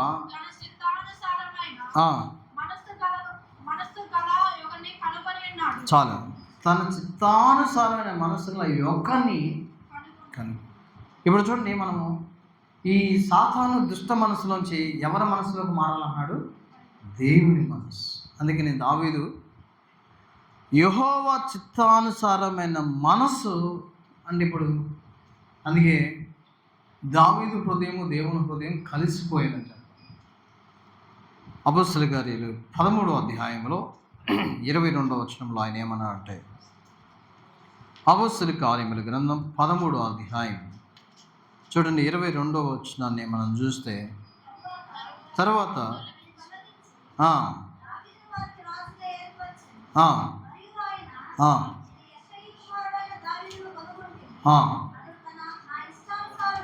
అతడు నా ఇష్టానుసారుడైన మనుషుడు, అతను నా ఉపదేశములన్నిటినీ. దేవుని మనసు ఏంటో అది దావీదుకున్నాడు. అందుకే నా మనసు ఏంటిదో దావీదు మనసు అలాంటిది. నా చిత్తానుసారమైన మనస్సును అని బట్టి దీన్ని బట్టి మనకేం అర్థమవుతుందంటే మన మనస్సు మారి ఎవరి మనసులోకి మనం రావాలంటే దేవుని మనసు. అదే మనం చదివే మొదటగా ఫిలిప్పీ పత్రిక దయచేసి చూడండి. పౌలు ఫిలిప్పీలకు రాసిన పత్రికలోనికి మనం వెళ్తే ఫిలిప్పీ పత్రిక 2వ అధ్యాయం 5వ వచనం చదవండి. 6వ వచనమా చూడండి. ఏమన్నాడు? క్రీస్తు యేసుకు కలిగిన మనస్సును, ఏ మనస్సు కలిగి ఉండాలి చెప్పండి మనం. ఇప్పుడు అంటే ఈ 2 దినాలు మనం చూస్తుంది మనస్సు మారటం అనేదే మనం చూస్తాం. సో ఇది పైకి కనబడేది కాదు, పైకి ఎవరు కూడా దీన్ని జడ్జ్ చేయలేం. ఇతని మనసు మారింది, ఇతని మనసు మారలేదు, ఇతని కపటం అనే మనసుతో ఉన్నాడు, ఇతను యథార్థమైన మనసుతో ఉన్నాడు, మనం ఎవ్వరూ ఏం జడ్జ్ చేయలేం. అయితే ఇది నీకు అర్థమవ్వాలి. నీలో చెడ్డ మనసు ఉందా? నీలో ఇంకేంటి మనం ఏం చూస్తాం? అహంకారం కలిగిన మనసు ఉందా? నీలో కఠినమైన మనసు ఉందా? నీలో మోసయుక్తమైన మనసు ఉందా? నీలో కపటము కలిగిన మనసు ఉందా? నీలో చంచలమైన మనసు ఉందా? నీలో దుష్ట మనసు ఉందా లేదనేది ఎవరికి అర్థం కావాలంటే మనకి, నీకు అర్థం కావాలి.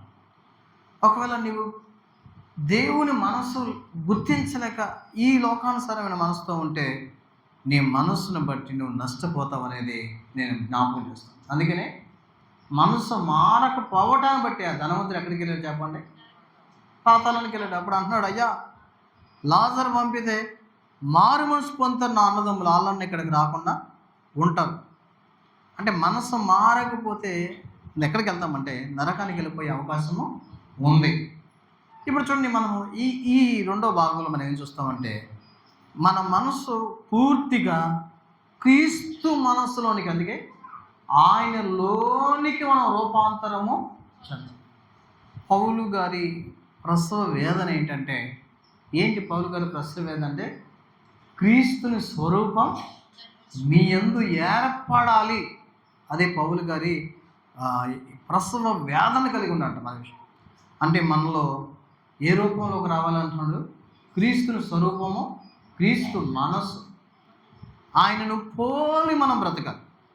అందుకే యోహాను రాసిన మొదటి పత్రిక 3వ అధ్యాయం మనము 2వ వచనం చూస్తే ఎవరిని పోలి మనం ఉంటాం పరలోకములో అంటే, చూడండి యోహాను రాసిన మొదటి పత్రిక 3వ అధ్యాయం చూడండి 2వ వచనం మనం చూస్తే, ప్రియులారా ఇప్పుడు మనం దేవుని పిల్లలమై ఉన్నాం, మనం ఇక ఏమవుదామో అది ఇంకా ప్రత్యక్షపరచబడలేదు, కానీ ఆయన ప్రత్యక్షమైనప్పుడు ఆయన ఉన్నట్టుగానే ఆయన చూతుము, ఆయన్ను పోలి.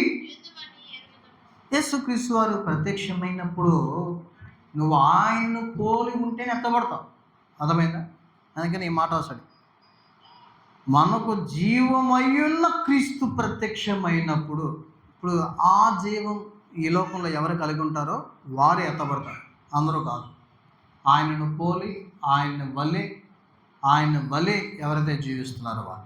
ఇప్పుడు ఆయన వలె జీవించాలంటే ఆయన మనసు మనకు ఉండాలి. చూడండి, నేను ఈ సమయంలో మీకు జ్ఞాపకం చేస్తాను, అసలు క్రీస్తు మనసు ఏంటో మనం గుర్తించాలి. చాలాసార్లు మనము ఆయన మనసు ఏంటో మనకు అర్థం చేసుకోవట్లేదు. అందుకే మనము యేసుని మనసును మనము కలిగి ఉండట్లేదు అనుకుంటాం.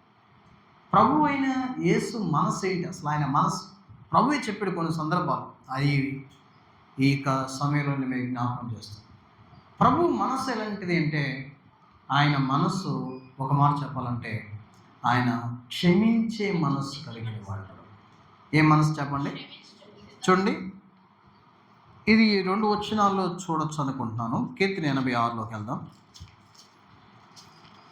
కీర్తన గ్రంథం 86వ కీర్తన 5వ వచనాన్ని చూస్తాం. ప్రభువా నీవు దయాళుడువు. చాలు. ఏంటంటే ప్రభువా నీవు దయాళుడువు.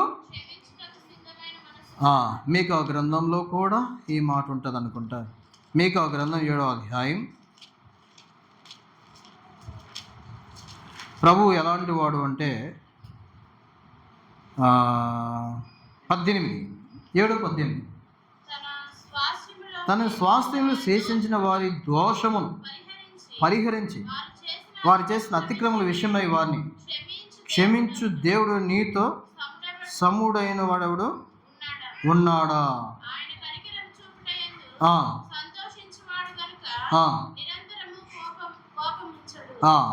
ఆయన ఎలాంటి వాడంటే క్షమించే మనసు కలిగిన వాడు. అందుకని లూకాసు సువార్తలో యేసుక్రీస్తు వారి శిలువ మీద ఉన్నప్పుడు ఆయన పలికిన పదాలు మనం చూస్తే లూకాసు సువార్త 23వ అధ్యాయం 34 వచనాన్ని మనం చూస్తే చదవండి. యేసు, తండ్రి వీరేమి చేయుచున్నారో వీరెరుగరు. అది యేసయ్య మనసు ఏంటి తెలుసా? యేసయ్య మనసు ఏంటంటే చెప్పండి, ఏ మనసు చెప్పండి? యేసయ్యది క్షమించే మనసు. మీకు ఆశ్చర్యం ఏంటంటే ఆయన ఎవరిని క్షమిస్తున్నాడో తెలుసా? ఎవరిని క్షమిస్తున్నాడు? ఎవరైతే ఆయన మీద ఉమ్మి వేశారో వారిని క్షమిస్తాడు. ఎవరైతే ఆయన మీద కొరడాలతో కొట్టారో వారిని క్షమిస్తున్నాడు. ఎవరైతే ఆయన చేతుల్లో కాళ్ళలో సీనలు కొట్టారో వారిని క్షమిస్తాడు. ఎవరైతే నువ్వు దేవుడువా అని హేళన చేశారో వారిని క్షమిస్తాడు. ఇంకొక్క మాట, క్షమాపణ అడగిన వారిని కూడా ఆయన ఏం చేస్తాడు? తండ్రి, వాళ్ళు ఒక్కలన్నా ప్రభువా తప్పు చేస్తామన్న మాట అన్నారా? ఒక్కరన్నా అన్నారా? చూడ మనము అందుకనే పౌలు ఈ మాట అసలు క్రీస్తు మనస్సు మనకు గుర్తే, క్రీస్తు క్షమించిన ప్రకారం మీరు ఒకరినొకరు ఏమన్నాడు చూడండి. ఆ మాట 2 సార్లు రాసు. క్రీస్తు ప్రేమించినట్టు మీరు ప్రేమించని చెప్తూ క్రీస్తు క్షమించినట్లు మీరు కూడా ఏం చేయాలి చెప్పండి? క్షమించాలి. చాలాసార్లు మనము ఏం చేస్తామంటే కొంతమంది క్షమించరు, అంటే మనసులోనే పెట్టుకుంటారు.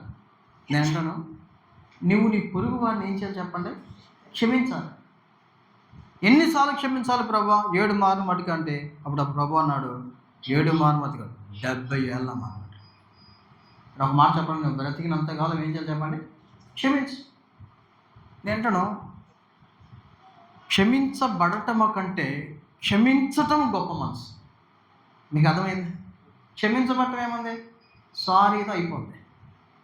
ఏదైనా తప్పు చేసామనుకోండి, సారీ అండి, క్షమించబడ్డాం. క్షమించడం అంటే నీకు కావాలని కీడు చేసి నష్టం చేసిన వ్యక్తిని కూడా నువ్వేం చేయాలి చెప్పండి? సో అది సూపర్లేటెడ్ డిగ్రీ అంటే ఉన్నతమైన స్థాయి. ఒక నిజమైన క్రైస్తవుడు అంటే ఎవరంటే నిజంగా హృదయంలో క్షమించే మనసు ఉండాలి. కొన్నిసార్లు మనం ఇలా చెప్తాను, నీకేం తెలుసా అన్న, ఒకరోజు చనిపోతావు, ఆయన సంగతి తెలియదు, అస్సలు క్షమించలేం, అమ్మో అస్సలు క్షమించలేమంటాం. అంటే ఇక్కడ అర్థమవుతుందంటే మనం దేవుడి కంటే గొప్పలమా? దేవుడే క్షమించేస్తే ఆయన కంటే మనం గొప్పలమా? అందుకనే ఒకవేళ మనం క్షమించకపోతే మన అపరాధాలు కూడా ఏమన్నాడు? పరలోక ప్రార్థనగా పిలువబడే ఆ ప్రార్థనలో ఏమన్నాడు?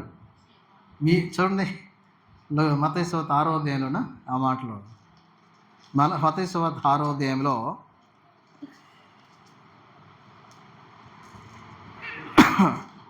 14 చదవండి.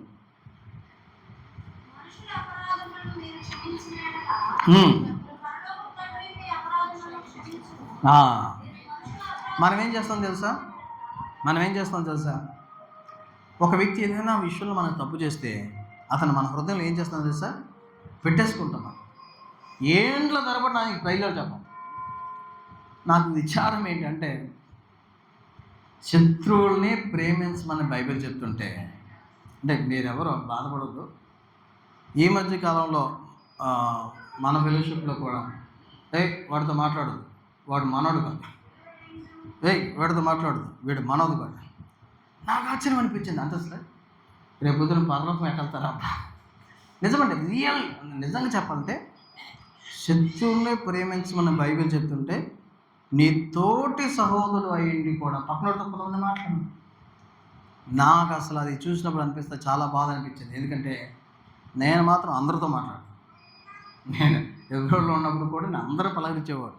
ఎవరు ఏమనుకున్నాను, ఎందుకంటే మనం ఎక్కడికి వెళ్తున్నా తెలిస్తే పరలోకం. నేను ఆడితో మాట్లాడను, నేను వీడితో మాట్లాడను, నేను ఎన్ని క్షమించలేను, నేను నాన్న వదలను, ఇవన్నీ పరలోకానికి వెళ్ళే బ్యాచ్ కాదు. అది ఎవరైనా సరే అంటే క్షమించలేని వ్యక్తిత్వం యేసయ్య మనసు కాదు. కాబట్టి నేను అంటాను, ఆ మనస్సు మనకు కలిగి ఉంటుంది.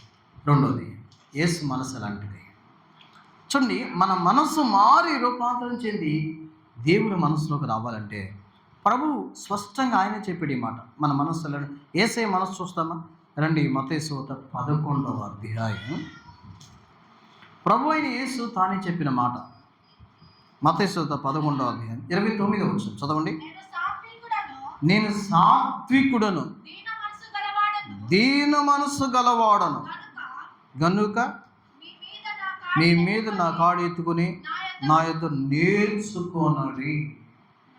రెండోది ఏ మనసు అంటే యేసు ప్రభు చెప్పే మాట. ఇది నా మాట కాదు. ఏ మాట అంటే ఆయన ఏ మనసు అన్నాడు? ఇదిగో నా మనసు ఎలా తెలుసా? దీన మనసు. నాకు తెలిసి యేసు ప్రభు కంటే దీనముగా ప్రదర్శించబడ్డ ప్రపంచంలో ఎవరి వల్ల కాదు, ఎవరి వల్ల కాదు. యేసు ప్రభు వారు చూడండి, అసలు ఆయన అన్ని విషయాలు దీనుడే అండి. ఆయన అప్పుడు ఈ లోకంలో పుట్టాలనుకుంటే ఏ ఇంట్లో పుట్టాలనుకున్నాడు? ఆయన రాజుల కుటుంబంలో పుట్టాలనుకున్నాడా? ఏ కుటుంబంలో పుట్టాడో తెలుసా? పేదవాని కుటుంబం. ఎందుకు పేదవాడు అని చెప్తున్నానంటే లేవ్యకాండం 5వ అధ్యాయం 7వ వచనం ప్రకారం ఒక వ్యక్తి బలర్పించడానికి వచ్చినప్పుడు ఆయన పశువులను తేలినప్పుడే గువ్వలను పావుల పిల్లలు తీసుకురావాలంట. లేవ్యకాండం 5వ అధ్యాయం 7వ వచనం చదవండి. అతడు గొర్రె పిల్లను తేజాలని ఎడల అపరాధ విషయమే 2 తెల్ల గువ్వలనే కానీ 2 పావుర పిల్లలే కానీ పాపపహార్థ బలిగా, అంటే పశువులు తేలైన వ్యక్తికి ఆప్షన్ ఏంటంటే 2 పావుర పిల్లలు. యేసు ప్రభువుని దేవాలయం తీసుకొచ్చినప్పుడు వారు పశువులు తేలేకపోయారు. ఏం తీసుకొచ్చారు చెప్పండి? 2 పావుర పిల్లలు. అంటే వారి ఏ కుటుంబంలో పుట్టింటారు సార్? పేద కుటుంబం. ఆశ్చర్యం. అందుకనే బైబిల్ పండితులు ఎందుకు ఆయనకి బంగారం తీసుకొచ్చారు జ్ఞానం ఉన్నప్పుడు అతనికి అది ఎంతో అవసరం అక్కడ. దానివల్ల కొంతకాలం వాళ్ళు పోషించబడ్డారని బైబిల్ కామెంటరీస్ రాశారు. పేద కుటుంబం. యేసు ప్రభు ఆయన మనసు మీరు చూస్తే అసలు ఆయన, నేను అనుకుంటున్నాను ఖచ్చితంగా యేసు ప్రభు వారికి ఏమి కోరికలు ఏముండవేమో నాకు అనిపించింది. మనకైనా ఈ స్టేజ్ ఉంది. యేసు ప్రభు స్టేజ్ ఏంటి తెలుసా? పేతురు లోకసువార్త 5వ అధ్యాయం 2వ వచనం అనుకుంటా. పేతురు నీ దోణి కొంచెం లోనకు నడిపించు, దోణి మీద నిలబడి నేను వాక్యం చెప్తాను. నాకైనా బండి షైన్ ఉంది. ఆయన బండి ఏంటి తెలుసు? ఆయన వాహనం ఏంటి? ఆయన ఏమి ఎక్కాడు చెప్పండి? ఎవరైనా ఎక్కుతారా ప్రపంచంలో ఎవరైనా గాడిదని వాహనంగా చేసుకుంటారు? మీరు చూడండి, అసలు ఆయన లైఫ్ హిస్టరీ మీరు కనుక చూస్తే ఒక్కొక్కటిగా మనం చూస్తే అసలు ఆయన ఏది, కొన్నిసార్లు మనం ఎట్ట పడతాం, నాదంటూ లోకం ఏది లేదు, అసలు ఆయనదంటూ లోకం ఏది లేదంటే జీవించాడు ఈ లోకం. ఏది ఆయనది కాదు. ఆయనకు ఒక ఇల్లు లేదు, ఇల్లు ఉందా? ఆఖరికి ఈవెన్ సమాధి చేసే సమాధి కూడా ఆయనది కాదు. అరిమత యేసుది. అసలు ఏది ఆయనది కాదంటే చాలామంది యోర్ధానికి వెళ్ళి బాప్తిసం తీసుకుంటారు. అంటే ఇక్కడ తీసుకున్న కూడా మళ్ళీ అక్కడికి వెళ్తారు. యేసు ప్రభువు ఎందుకు యోర్ధానుల్లో బాప్తిసం తీసుకున్నాడు అంటే దానికి కూడా ఒక ఆత్మీయమైన అర్థం ఉంది. ఏంటంటే నెక్స్ట్ డెడ్ సీ, మృత సముద్రం, ప్రపంచంలో అట్టడుగు స్థలంలో దాన్ని నిర్ధారించడం జరిగింది. అంటే నేను అంతగా దీనిలో అయ్యానని చెప్పుకోవడానికి ఆయన అక్కడికి వెళ్ళి బాప్తిస్మం. అంటే ఏ కోణంలో చూసినా ప్రభు తగ్గించుకున్నట్టే కనబడుతుంది. ఆయనకంటూ ఏమీ కూడా లేదు. బైబిల్ ఒక మాట రాబడింది, అంతటా ఎవరింటికి వారు వెళ్ళిరి, యేసు ఒలీవ కొండకు వెళ్ళాను అన్నాడు. అంటే ఆయనకి ఇల్లు కూడా లేదు. పేతురికి ఇల్లు ఉంది, యోహానికి ఇల్లు ఉంది, అందరికి ఇల్లు ఉన్నాయి, అందరూ వాళ్ళ ఇంటికి వెళ్ళిపోయారు.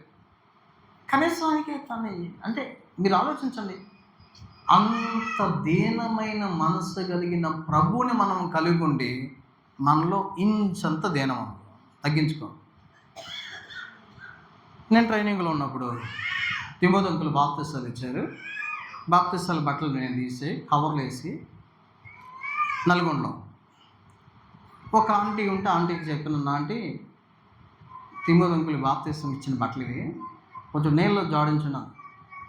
ఆమె ఏమన్నా తెలుసా, నేను ఎవరి భార్య తెలుసా నీకు? సంఘ పెద్ద భార్య, నాకు ఇచ్చేవింట. ఇంతగా నేను ఎవరు భార్య తెలుసా నీకు? ఏమంటే అంటే నేను సంఘ పెద్ద భార్య. ఓయమ్మ నాయన, ఇప్పుడు సంఘ పెద్ద భార్య అయితే జాడించకూడదా? దేవుని స్తోత్రం, ఆయన పోయాడు, ఆమె పోయింది, ఇప్పుడు లేదు, ఇద్దరు లేదు, దేవుడి దగ్గరికి వెళ్తే. అంటే నేను అంటాను, కొంతమంది చెప్పుకోవడానికి, నిజానికి రియల్ లైఫ్కి వచ్చినప్పుడు తగ్గించుకోలేదు. తగ్గింపు దేన మనసు అనేది దేవుని మనసు. నేను అంటాను, అలా నువ్వు తగ్గించుకోలేని జీవితంలో ఉన్నంతకాలం దేవుని మనసు నీకు వస్తుందా రాదంటే రాదు. ఈరోజు అంటాను, మనం క్రీస్తు మనసు కలిగాలి. ఆ మనసు ఏంటంటే అది క్షమించే మనసు. ఆ మనసు ఏంటంటే అది దీనమైన మనసు. యేసయ్య మనసు ఏంటి? రండి, ఇంకొక మాట మీకు జ్ఞాపకం చేస్తా. లేవియా కాండం, ఇక్కడ ఒక దేవుని మనసు ఏంటి ఇక్కడ రాయబడింది. లేవియా కాండం 26వ అధ్యాయము 11వ వచనం. నా మందిరమును మీ మధ్య ఉంచెదను, మీ యందు నా మనసు అసహ్యపడదు. చాలు. చూడండి, ఆయన మనసు ఎలాంటిదంటే ఎంత చెడిపోయిన వ్యక్తినైనా నా ఎదుగురా అంటాడు. ఎంత చెడిపోయిన వ్యక్తినైనా ఏమంటాడు ఆయన? ఆహ్వానిస్తాడు, చేర్చుకుంటాడు. చిచి వాళ్ళ వద్దకు వెళ్ళేది, వాళ్ళ వద్దకు వెళ్ళేది అంటాడా? మన ప్రభువే ఎవరిని అసహించుకోవడానికి. మనం ఏం చేస్తాం తెలుసా? కొంతమందిని అసహించుకుంటాం, కొంతమందిని అసహించుకుంటాం, వారి పాపాన్ని చూస్తాం. కానీ అందుకే కొంతమంది చూడండి, ప్రేమ దోషాలన్నిటినీ కప్పుదా. కొంతమందిని చూస్తే నువ్వు వాళ్ళు ఉన్న ప్లస్సే కనపడుతుంది అంటే నీకులో ప్రేమ ఉన్నాడు. కొంతమందిని మనం చూస్తాం కానీ వాళ్ళు మైనసే కనపడదు. వాడు ఒకప్పుడు దొంగ అనుకోండి, వాడు మారాడు, వచ్చాడు, కానీ నీవు చూస్తే నీకు వాళ్ళు ఏం కనపడుతుంది చెప్పండి? వాడు దొంగే అంటే నీ మనసు వాళ్ళ విషయం ఏం చేస్తుంటే అనుకోకుండా నువ్వు అసహించుకున్నావు. ప్రభు అందరినీ చేర్చుకోమన్నాడు, అవునా కదా? అసలు దేవుడికి మహిమ ఎప్పుడు వస్తుందో తెలుసా? రోమాపత్రిక 15వ అధ్యాయం. దేవునికి మహిమ తీసుకొచ్చే 7 పద్ధతులు ఉన్నాయి. దాంట్లో ఒక పద్ధతి ఏంటో చూడండి. రోమాపత్రిక 15వ అధ్యాయం. దేవునికి మహిమ తీసుకొచ్చే పద్ధతి ఏంటి? 7వ వచనం. కాబట్టి క్రీస్తు మిమ్మల్ని చేర్చుకున్న ప్రకారం దేవునికి కరెక్ట్గా చదవమ్మా, దేవునికి మహిమ కలుగునట్లు మీరును ఒకరినొకడు. అంటే యేసయ్య మనల్ని ఎలా చేర్చుకున్నాడు చెప్పండి? యేసయ్య మనల్ని ఎలా చేర్చుకున్నాడు? డిగ్రీ చేసింటేనే చేర్చుకుంటాను అన్నాడు అనుకో, వాయే మన సంఘం అంతా పోయాయి. నాకు తెలిసి ఎవరు 10,000 కడితేనే చేర్చుకున్నాను అన్నాడు అనుకోండి, 10,000 ఉన్న వాళ్ళని మంచోళ్ళైతేనే చేర్చుకుంటాను అన్నాడు అనుకో ప్రభు. నాకు తెలిసే ప్రపంచంలో ఎవరు లేదు. ఎవరైనా మంచోళ్ళు ఉన్నారా? ఎవరు? కానీ ఆయన మన స్థితిని చూడలేదే. నేను ఎలాంటి వాడవైనా ఆయన ఏమన్నాడు? నా ఎదుకురా, నా ఎదుకు వచ్చు నేను ఎంత మాత్రమో త్రోసివేయను. దొంగలు వచ్చారు, త్రోసివేల. ద్రోహులు వచ్చారు, త్రోసివేల. మోసగాలు వచ్చారు, త్రోసివేల. తాగుబోతులు వచ్చారు, త్రోసివేల. వ్యభిచారులు వచ్చారు, త్రోసివేల. రకరకాల జీవితాలు కలిగిన వాళ్ళు. అంటే యేసయ్య త్రోసివేసే వ్యక్తి కాదు. అసలు ఎవరినైనా ఆయన క్షమిస్తాడు. అసలు యేసయ్య దేవుడు కదని బైబిల్ చింపేసిన వాళ్ళు. భక్సింగ్ గారు బైబిల్ చింపి పక్కన పడేసి అట్లా తీసుకున్నాడు. అలాంటి వ్యక్తిని సౌత సుందర్ సింగ్ గారు, ఎంతమంది అండి బైబిల్ చింపేసిన వాళ్ళు. ఆర్ఆర్కే మూర్తి గారు బైబిల్లో తప్పేం దొరుకుద్దని ఎదిగాడు. బైబిల్ చదివినది స్టార్టింగ్. ఆయన దీంట్లో ఏం తప్పు చూపిద్దాం అని చదివిన వ్యక్తి, ఆయన తప్పులు కనపడ్డాయి, మారాడు ఆయన. ఆర్ఆర్కే మూర్తి గారు బైబిల్ చూడండి ఎంతమంది అందరిని చేర్చుకున్నారు. మనం ఏంటంటే తెలుసా, కొంతమంది చేర్చుకుంటాం, కొంతమంది చేర్చుకోం. కొంతమంది నేను ప్రేమిస్తాం, కొంతమంది ద్వేషిస్తాం. ఇది క్రీస్తు మనసా? చెప్పండి, క్రీస్తు మనసే అంటే ఇంపాసిబుల్. అది కానే కాదు. ఒకవేళ నువ్వు ఎవరినైనా మనసులో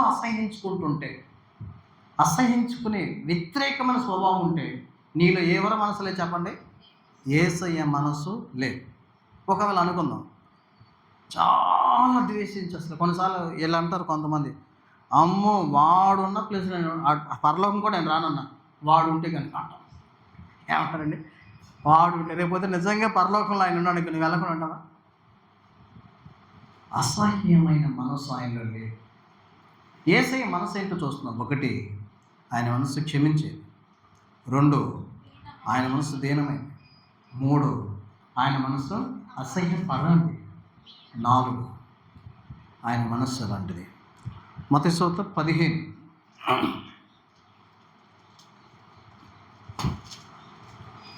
మత్తయి సువార్త 15వ అధ్యాయం 32వ వచనం చదవండి. అంతటి యేసు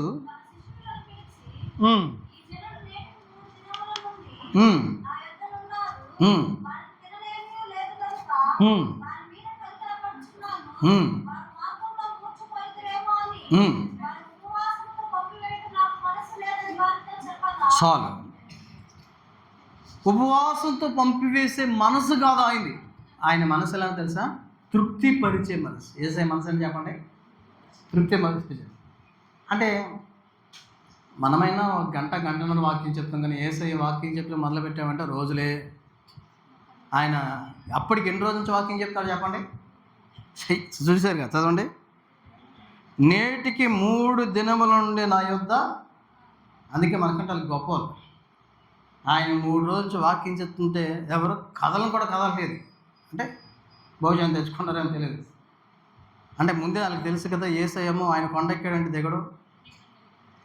మత్తయి సువార్త 5వ అధ్యాయం మొదటి వచనంలో కొండెక్కాడు. మత్తయి సువార్త 8వ అధ్యాయం మొదటి వచనంలో దిగుతాడు. అంటే 5వ అధ్యాయం, 6వ అధ్యాయం, 7వ అధ్యాయం కొండ మీద ప్రసంగం చూడండి ఎంత పెద్దదో. దిగను కూడా దిగలేదు. ఇప్పుడు వాళ్ళందరికీ ముందు తెలిసిపోయి ఉంటుంది, అమ్మో యేసయ్య మొదలెట్టి అంటే ఈ స్పెషల్ మీటింగ్స్ ఒక్కసారి స్టార్ట్ చేస్తే ఇక ఆపేది ఏదేమి ఉండదు. ఎప్పుడన్నా మధ్యలో పాటలు పాడితే బయటకు వెళ్ళేవాళ్ళు.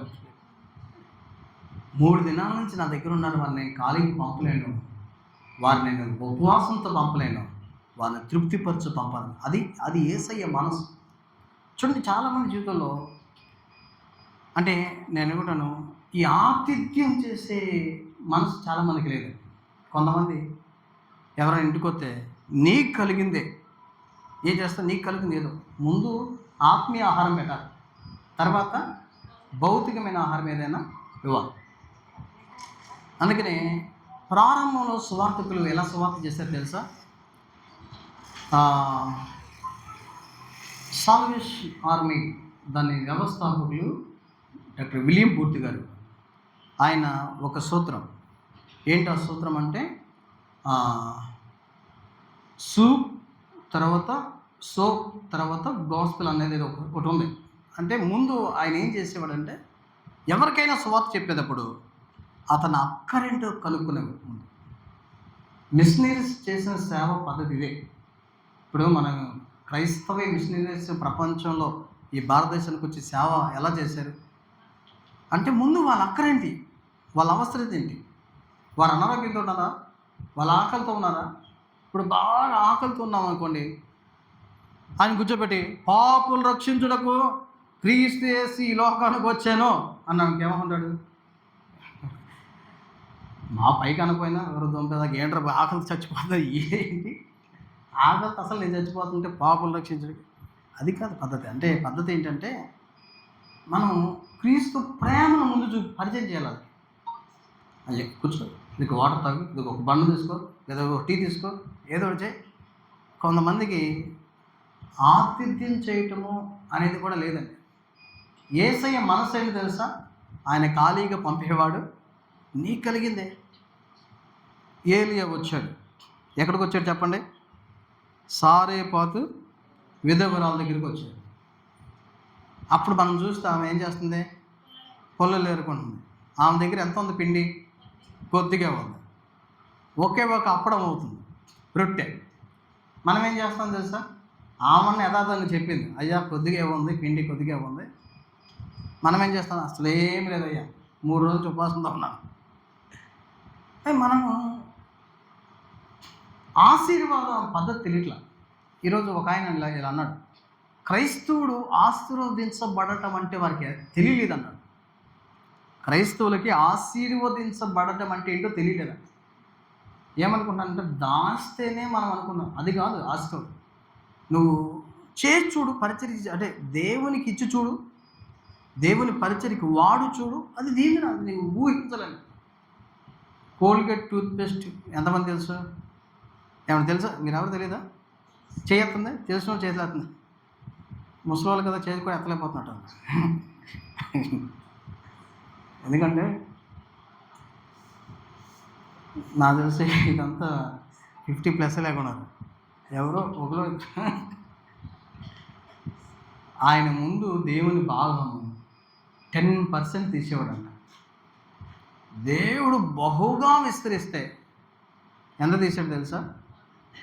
50% తీశాడు. భయంకరంగా విస్తరిస్తే చివరికి ఆయన దేవుడికి ఎంత ఇచ్చేవాడు, ఎంత తీసుకున్నాడు తెలుసా? 90% దేవుడికి ఇచ్చి 10%. ఈరోజు నువ్వు ఏ చిన్న పల్లెటూరుకి వెళ్ళినా నీకు ఆ పేస్ట్ ఉంటుంది. ఏ ఏ ఊరికి వెళ్ళినా వెళ్ళు, కొన్ని పేస్టులు తెలియదు కానీ ఈ పేస్ట్ వెళ్తుంది. ఎందుకు తెలుసా? దీవించబడటంలో ఉన్న రహస్యం అదే. దేవుని సేవకులు వచ్చినప్పుడు, దేవుని పరిచారికులు వచ్చినప్పుడు మనం ఏం చేయాలి తెలుసా?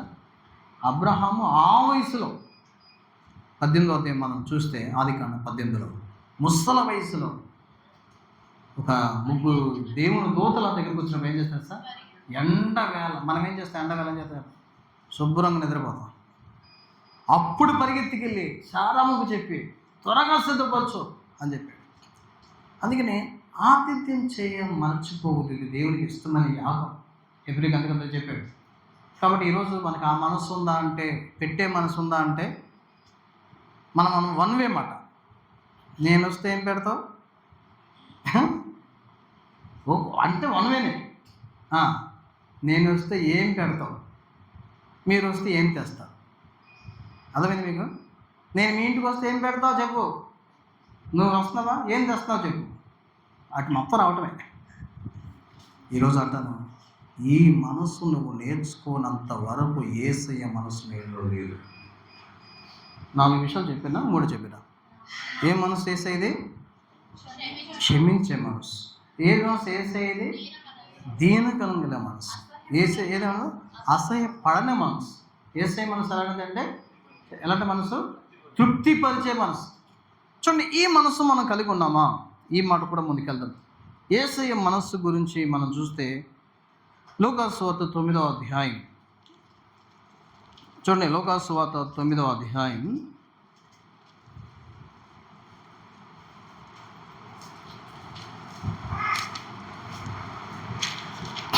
లూకాసు సువార్త 9వ అధ్యాయం 52వ వచనాన్ని మనం చూస్తే, ఆయన యెరూషలేమునకు వెళ్ళుటకు మనసు స్థిరపరచుకొని. చాలు. ఏ మనసు అంటే యేసు ప్రభుది? ప్రభు మనసు చంచలమైన మనసు కాదా? ఈరోజు చూడండి, చాలామంది జీవితంలో, విశ్వాసుల జీవితంలో స్థిరత్వం లేదు. క్రైస్తవం స్థిరత్వం ఉందంటే, అందుకే ప్రభునందు మీరు ఎల్లప్పుడూ ఎలా ఉండాలన్నాడు పౌలు ఫిలిప్పీలకు రాస్తూ, స్థిరంగా ఉండండి. మన సాక్ష్యం స్థిరంగా ఉండాలంట. అంటే స్థిరంగా ఉండాల్సిన 7 విషయాలు ఉన్నాయి. మళ్ళీ ఒకటి చూపించనా? కొరింథీయులకు రాసిన మొదటి పత్రిక, 1 కొరింథీ పత్రిక 1వ అధ్యాయం 5వ వచనం.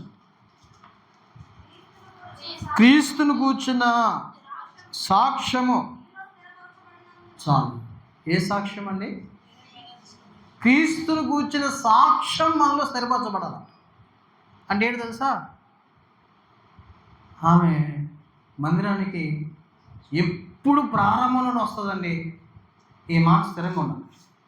యేసయ్య గురించి ఆ మందిరానికి ఎప్పుడు వస్తుంది? కుదిరినప్పుడు వస్తుంది. మన సాక్ష్యాలు ఎలా ఉంటాయంటే, ఆయన రోజు 1 గంట సేపు ప్రార్థన చేస్తాడండి. అది ఎప్పుడు ఉంటుంది సాక్ష్యం? కొంతమంది ఎప్పుడు ఒక మాట చెప్తాడు, నేను ఒకప్పుడు ఎంత చేశాను తెలుసా? అసలు ఒకప్పుడు మా దగ్గర మేము కరీంనగర్ ఏరియాలో సేవ చేస్తున్నప్పుడు ఒక సిస్టర్ ఉంది. ఆ సిస్టర్ అనేది నా తమ్ముడు అనేది, కొంచెం అక్కడ పెద్దదామా తమ్ముడు. అసలు ఒకప్పుడు నేను అసలు మందిరాన్ని ఈ బారి నుంచి ఆ బారి వరకు ఒక్కదాన్ని కూర్చోదు. 6 సంవత్సరాలు ఉన్న 6 సంవత్సరాలు ఒకప్పుడు అని చెప్పింది. నేను లాస్ట్లో అన్నా, మరి ఇప్పుడేం చేస్తామా? ఒకప్పుడు అంటే చేసిందంట. అసలు ఒకప్పుడు తమ్ముడు ఈ బారి నుంచి ఆ బారి వరకు నేనే కూర్చోదు. 6 సంవత్సరాలు నేను వెళ్ళి ఒక్క రోజన్న కూర్చుంది కనపడాలి. 6వ సంవత్సరం కూడా అది చెప్పింది. అసలు ఒకప్పుడు తమ్ముడు ఇక నాకు ఓపిక అయ్యి, మరి ఇప్పుడేం చేస్తున్నావు అక్క, ఈ 6 సంవత్సరాలు ఇప్పుడు రాలేదంటాను. ఇప్పుడు కొద్దిగా నడుము నొప్పి వచ్చిందిలే. నాకు ఎంత కోపం అంటే, కొంతమంది ఇలా చెప్తారు, ఒకప్పుడు అసలు ఇదంతా దున్నేశాను, మరి ఇప్పుడేం చేస్తున్నావు, నిద్రపోతున్నావా? ఒకప్పుడు నేను గంట ప్రార్థన చేయకుండా బయటకు వచ్చేవాళ్ళు కాదు. నాకు అప్పుడప్పుడు భయం వేద్ది. ఒకప్పుడు అన్న భలే వాకింగ్ చెప్పేవాళ్ళు అంటారేమో అని భయం. అందుకే మన సాక్షి ఎప్పుడు స్థిరంగా ఉండాలి. నువ్వు దేవుని ప్రేమిస్తున్నావా, అది ఎప్పటికీ ఉండాలి. నువ్వు దేవుని మందిరం శుభ్రపరిచే వ్యక్తివా, అది ఎప్పటికీ ఉండాలి. నువ్వు దేవునికి సమర్పించుకునే వ్యక్తివా, అది ఎప్పటికీ ఉండాలి. నువ్వు దేవుని నిజంగా ఆరాధిస్తున్నావా, అది ఎప్పటికీ ఉండాలి. అంటే ఒకప్పుడు చేశాను అయ్యని ఆపేయండి. ఒకప్పుడు అది వద్దు, ఒకప్పుడు చేసి అయిపోయింది. ఇప్పుడేంటి, ఇప్పుడు ఎలా ఉన్నావు, ఇప్పుడు ఎలా వస్తున్నావు, ఇప్పుడేం చేస్తున్నావు, ఇప్పుడేంటి నీ జీవితం? రేపొద్దున ఒకప్పుడు బట్టి దేవుడికి జీతం ఇవ్వడు, నువ్వు ఇప్పుడు బట్టి. ఒకప్పుడు ఎంతో చేసి లాస్ట్లో దొరికిపోయావు అనుకోండి, నరకానికి పోతాడు. అందుకే అంటాను, ఒకప్పుడు అనే మాట ఇప్పుడు అనొద్దండి. ఇప్పుడు ఏంటి అంటే, క్రీస్తుని కూర్చే సాక్ష్యం ఏంటి, నీకు నిజంగా స్థిరంగా ఉందా? ఈరోజు యేసయ్య మనసు అది ఏ మనసు చెప్పండి, అది ఆయన రోజుకొక మైండ్లో ఉండేది వ్యక్తి కాదు. ఆయన ఏక మనసు కలిగిన వాడని రాశాడు. దశ బైబుల్ యోబు గ్రంథం. ప్రభు మనసు గురించి మాట్లాడితే 23:13 చదవండి. అయితే ఆయన ఏక మనసు గలవాడు. ఏ మనసు అని చెప్పండి? స్థిరమైన మనసు. ఒకే ఒక మనసు ఉంది. మనకే 2 మనసులు ఉంటాయి. నేను అంటాను, 2 మనసులు కలిగిన వ్యక్తి దీవించబడటం అనేది జరగదు. ఇంకో మాట కూడా చూపించాలి. ప్రభు మనసు ఎలాంటిదంటే, చూడండి, ఇప్పుడు ఎన్ని విషయాలు మనం చూసాము చూడండి. దేవుని వాక్యం నుంచి ప్రభు అయిన యేసుక్రీస్తు వారి మనసు ఏంటి అనేది మనం చూస్తే, రోమపత్రిక 8, ఇది చాలా బాగుంటుంది. రోమపత్రిక 8వ అధ్యాయం 27వ వచనం చదవండి.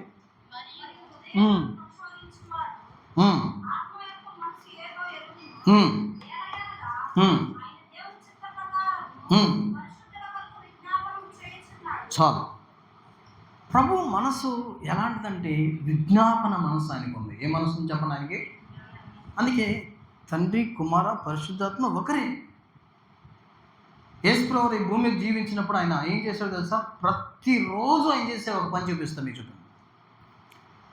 లోకాసువార్త 22వ అధ్యాయం. లోకాసువార్త 22వ అధ్యాయం 37వ వచనం చదవండి. 21:37 అండి, క్షమించండి, 21:37 లోకాసువార్త. ఆయన ప్రతిదినము పగటి యందు దేవాలయంలో బోధించుచు, అంటే ఎవ్రీడే ఆయన డ్యూటీ. అసలు ఆయన దినచర్య ఏంటంటే, ఒకరోజు 2 రోజులు కదండి, ప్రతిరోజు దేవాలయం వెళ్ళి బోధిస్తూ ఉండేవాడు. ప్రతిరోజు ఎక్కడికి వెళ్తా చెప్పండి? ఒలివ కొండకి వెళ్తున్నాడు. ఎందుకంటే ఆయనకి ఇల్లు లేదు. చూడండి ఎందుకు వెళ్తున్నాడు ఒలివ కొండకి. 39వ వచనం, 22:39 లోకాసువార్త. తర్వాత ఆయన బయలుదేరి తన వాడుక అనే మాట ఏంటంటే రెగ్యులర్గా చేస్తున్నాడు, ఎప్పుడు చేసేది కాబట్టి. ఆ వాడుక చొప్పున ఒలివ కొండకు వెళ్ళగా శిష్యులు ఆయన వెంట వెళ్ళిరి. ఆ చోటు చేరి ఆయన వారితో, మీరు శోధనలో ప్రవేశింపుకున్నట్లు ప్రార్థన చేయడం చెప్పి, వారి ఎదుటి రాత్రి దూరం వెళ్ళి మోకాళ్ళని, తండ్రి ఈ గిన్నె నా ఎదుట తొలగించు, నీ చిత్తమైతే చాలు. అంటే ఇప్పుడు యేసయ్య మనసు ఏంటో తెలుసా? మొదటిది ఏం మనసు అది చెప్పండి? క్షమించే మనస్సు. 2ది ఏ మనసు? అది దీన మనస్సు. 3ది ఏ మనసు? అది అసహ్యపడిన మనస్సు. 4ది ఏ మనసు? అది తృప్తిపరిచే మనసు. 5ది ఏ మనసు? అది స్థిరమైన మనసు లేదా ఏక మనసు. 6వది ఏ మనసు అంటే విజ్ఞాపన. ఎప్పుడు లేసేవాడు తెలుసా ప్రార్థన చేయడం యేసుప్రభువు వారు? మార్కు సువార్త మొదటి అధ్యాయం, మార్కు సువార్త మొదటి అధ్యాయం 35 వచనం చదవండి.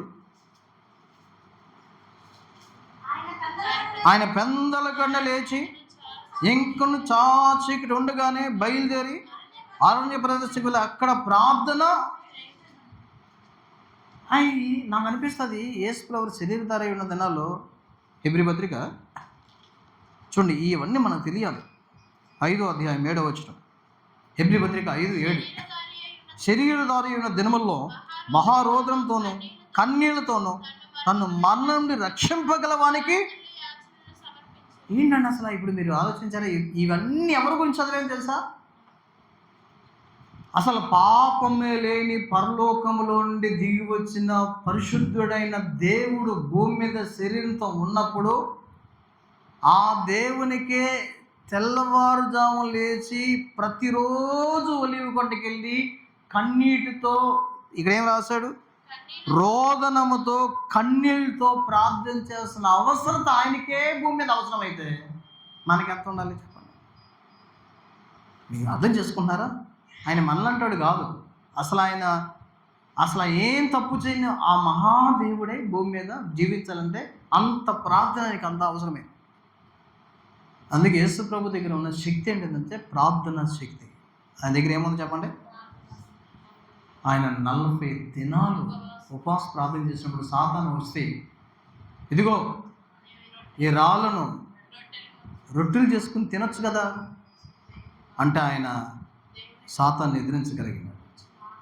అదే మనం ప్రార్థన చేసేటప్పుడు సాతాను, మనం ఆకలిగా ఉన్నప్పుడు సాతాను వాకే మనకి ఆ మహిమ ఇచ్చాడు. ఇంకా ఇదిగో ఈ రాళ్ళను రొట్టెలు వేసుకుని తినొచ్చు కదా, అచ్చా ఆలోచన కూడా రాలేదు, థ్యాంక్స్ అని చెప్పి మనం తినేస్తాం.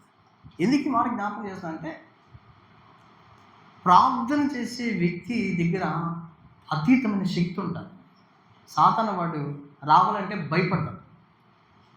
ఎవరైతే తెల్లవారుజాము లేచి ప్రార్థన చేస్తారో వాళ్ళ ఇంటి దగ్గరికి పొద్దున్నే సాతాను నడుచుకుంటూ వస్తే భయం, నో ఎంట్రీ బోర్డు ఉంటుంది. కానీ కొంతమంది ఇంటికి వస్తే ఎప్పుడు వెల్కమ్. ఎందుకు తెలుసా? వాళ్ళు ఎప్పుడు ప్రార్థన ఏంటో, ప్రార్థన ఒక శక్తి. యోబు దగ్గరికి వచ్చి అంటారు కదా, యోబు ప్రతిరోజు అరుణోదయం లేచి ప్రతి ఒక్కరి కోసం ప్రార్థన చేస్తే దేవుడు ఆ ఇంటి చుట్టూ ఏమేసాడు చెప్పండి? కంచేసి. మా ఇంటి దగ్గర కంచే ఉండదు. ఎందుకు తెలుసా? ప్రార్థన ఎప్పుడు కూడా చేయం. ఈరోజు ఆయన విజ్ఞాపన కలిగిన మనసు, ఆ మనసు మనకు ఉందా? ఈరోజు నువ్వెంత ప్రార్థన చేస్తున్నావని నివేదన చేసుకో. మనము దినదినానికి ఎదగాలి, కానీ మనం దినదినానికి ఏమైపోతుంది తెలుసా? దిగజారిపోతాం. రోజు రోజుకి నువ్వు ఆత్మీయంగా ఎదిగేవా? ఒకప్పుడు ప్రార్థన ఎంతసేపు చేసి ఉంటావు? అర్ధగంట చేసావు. 10 సంవత్సరాలు రక్షించబడి ఇప్పుడు ఎంత పెరగాలి? కనీసం గంట వెళ్ళాలా? కానీ మనం ఏం చేస్తాం సార్? ఒకప్పుడు గంట చేసిన వాళ్ళం పావు గంట చేస్తాం, 10 నిమిషాలు చేస్తాం. దినానికైతే 3 సార్లు చేస్తారు ఖచ్చితంగా ప్రార్థన. చేస్తారు చేయరా? దినానికి 3 సార్లు ఎప్పుడు చేస్తారు తెలుసా? పొద్దున్న టిఫిన్ టైంలో, మధ్యాహ్నం దానియేలు ముమ్మారు ప్రార్థన చేస్తున్నాడు. ఇట్టి శాసనం మీద సంతకం చేయబడిన తెలుసుకోవాలి. ప్రార్థన చేసే వ్యక్తి ఆగలేరండి. అసలు ప్రార్థనకి కేటాయించేస్తా టైం. ఈరోజు ఏంటంటే మనం జీవితంలో అది లేదు. అయితే నీలో ఏ మనసులే చెప్పండి? ప్రార్థన చేసే మనసు నీలో, ఆత్మీయ మనసు, యేసుని మనసు, విజ్ఞాపన మనసు మనలో. అందుకే మన కుటుంబాలు దీవించబడలేకపోవడానికి కారణం ఇదే. కాబట్టి క్రీస్తు యేసుకు కలిగిన మనసు మనము. చివరికి ఒక మాట చెప్పేసి ముగిస్తాను. ఏ మనసు? చూడండి, యేసయ్య మనసు ఏంటి? మొదటి రాజుల గ్రంథం. ఎందుకంటే మన మనసు మారి రూపాంతరం చెందితే తప్ప ఈ మనసు మనకు రాదు. మొదటి రాజుల గ్రంథం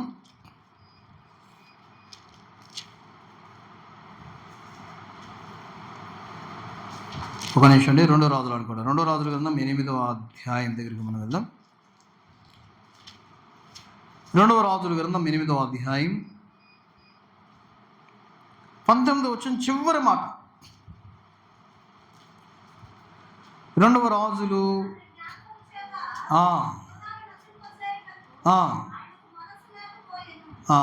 ఆయనకు మనసు. నాశనము కోరని మనసు అయింది. ఏ మనసు చెప్పండి? యోధ నశించిపోవడం ఆయనకి ఇష్టం ఉందా అంటే? ఇప్పుడు చూడండి, నిజంగా యేసయ్య మనసు నీలో ఉంటే నువ్వు ఎప్పుడు కూడా ఎవరి నాశనాన్ని నువ్వు కోరుకోవు. నశించిపోతున్న వారి విషయంలో నీకు ఒక భారం ఉంటుంది. నువ్వు వెళ్ళి వాళ్ళకి వాక్యం చెప్పకపోతే వాళ్ళకి ఎవరు వాక్యం చెప్తారు? అంటారు కదా, పంపబడే వాళ్ళు లేకపోతే ఎలా వాక్యం చెప్తారు? ఎంతోమంది ఇప్పుడు నరకానికి వెళ్ళిపోతున్నారు, రక్షణ లేకుండా ఎంతోమంది వెళ్ళిపోతున్నారు. మరి నీ బాధ్యత ఏంటి? అందుకనే యోధా పత్రికలో రాశాడు, అగ్నిలో నుండి లాగినట్టు కొంతమందిని మనము లాగాలి. అని నిజంగా రక్షించబడిన వ్యక్తి అయితే రక్షణ పొందనోళ్ళు నీకు ఎక్కడున్నట్టు కనపడదు తెలుసా? ఎక్కడున్నట్టు కనపడదు తెలుసా? అగ్నిలో ఉన్నట్టు. అంటే నేను చెప్పేది అర్థమైందా? నువ్వు యేసుని నమ్మింది నిజమైతే, పాపాలు ఒప్పుకుంది నిజమైతే, నువ్వు నిజమైన విశ్వాసం అయితే, నీ కళ్ళ ముందు రక్షణ లేనోళ్ళు ఎక్కడ ఉన్నట్టు కనపడదు తెలుసా? కాలిపోతున్నారు. ఎందుకంటే వాళ్ళు ఎక్కడికి వెళ్ళిపోతారు చెప్పండి? అగ్ని కింద కింద మన గుండానికి వెళ్ళిపోతారు. ఒక వ్యక్తి కాలిపోతున్నప్పుడు మనము ఊరుకోగలమా? ఏదో విధంగా వెళ్ళి అతను రక్షించాలనుకుంటాం. ఇప్పుడు ఇల్లు కాలిపోతున్నాడు, ఇల్లు కాలిపోతున్నప్పుడు వాళ్ళు కేకలేస్తారు, రక్షించండి రక్షించండి రక్షించండి రక్షించండి కేకలేస్తారు. అప్పుడు మనం ఏం చేస్తాం? నేను ఇప్పుడు లేచాను, బ్రష్ చేయలేదు, టిఫిన్ చేసి వస్తాను అంటావా? ఈలో బొగ్గైపోతాడు.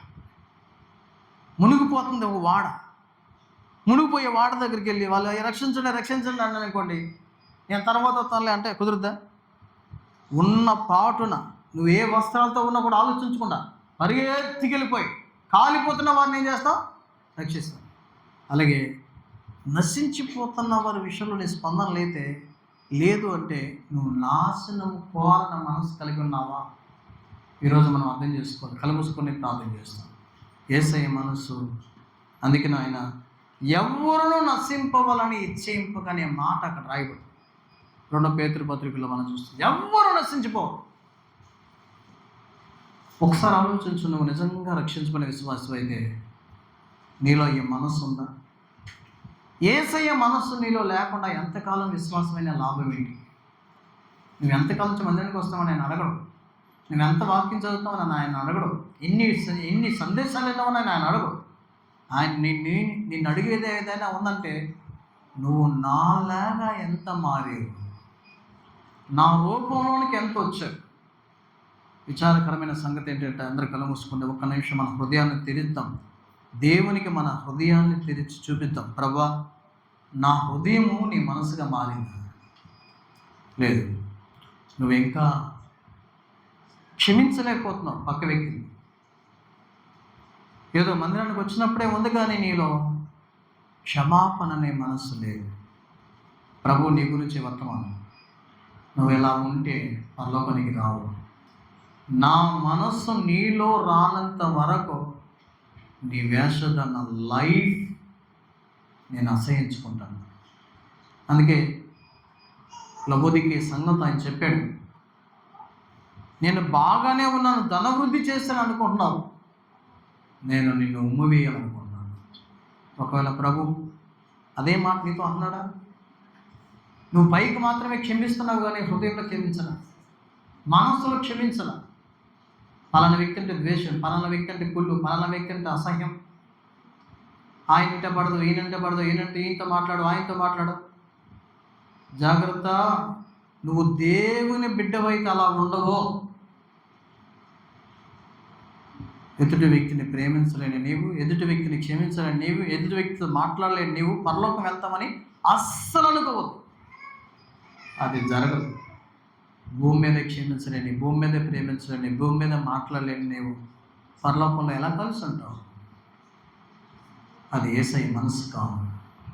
యేసయ్య మనసు తృప్తిపరిచేది. ఈరోజు ఎవరైనా నీ దగ్గరికి వస్తే వాక్యం తృప్తిపరుస్తున్నావా? ఎవరైనా నీ దగ్గరికి వస్తే కనీసం నీకు కలిగిన దాంతో తృప్తి వస్తున్నావా? కానీ దాచుకుంటున్నావే. ఎక్కడ పొందుకుంటావు ఆశీర్వాదాన్ని? దేవునికి ఇవ్వాల్సింది దాచుకుంటే ఎలా వస్తుంది ఆశీర్వాదం? దేవుని బిడ్డలకు ఇవ్వాల్సింది దాచుకుంటే ఎలా వస్తుంది ఆశీర్వాదం? ఇవ్వలేని మనస్తత్వం నీదైతే అది యేసయ్య మనసు కాదు. ఆయన తనకంటే ఏది ఉంచుకోలేదు, తనకు కలిగిన సమస్తానికి ఇచ్చేసాడు. ఆయన ఏమి కనీసం దేహాన్ని కూడా దాచుకోలేదు. చేతులు ఇచ్చాడు, కాళ్ళు ఇచ్చాడు, తల ఇచ్చాడు, దేహం అంతా ఇచ్చేశాడు, రక్కనిచ్చాడు. ఈరోజు నా ప్రశ్న ఏంటంటే, ఇప్పుడు కూర్చొని నువ్వు ఎవరైనా ఒక్కసారి ఆలోచించు, యేసయ్య మనసు నీలో ఉందా? యేసయ్య మనసు ఉంటే నువ్వు ఒకే ఒక మనస్సు ఉంటావు. ఇప్పుడు ఏ తీర్మానం చేస్తావు అదే తీర్మానంతో బ్రతుకుతావు. స్థిరమైన జీవితం ఉండాలి నీలో. ఒకప్పుడు అయ్యొద్దు. ఇప్పుడు ఎంతసేపు ప్రార్థన చేస్తావు, ఇప్పుడు ఎంతసేపు సువార్త చెప్తావు, ఇప్పుడు ఎంతసేపు వాక్యం చదువుతావు, ఇప్పుడు ఎంతసేపు దేవుని ఇంట్లో పని చేస్తావు, ఇప్పుడు ఏం చేస్తావు దేవుడికి? ఈరోజు చస్తే దేవుడు నిన్ను అడుగుతాడు, ఏం చేసేవని. ఏం చెప్తావు? నువ్వు చెప్పే వ్యర్థమైన మాటలు ఆయన వినేవాడు కాదు, నీ కథలు వినేవాడు కాదు. నువ్వు మనిషి అనుకున్నావా? ఆయన నీ గురించి అంతా తెలుసు. సూటిగా దేవుడు నీ హృదయం మీద ఎలెత్తి ఈ మధ్యాహ్నం అడుగుతున్నాడు, నీకు విజ్ఞాపన మనస్సు ఉందా? 5 నిమిషాలకు మించి ప్రార్థన చేయలేదే.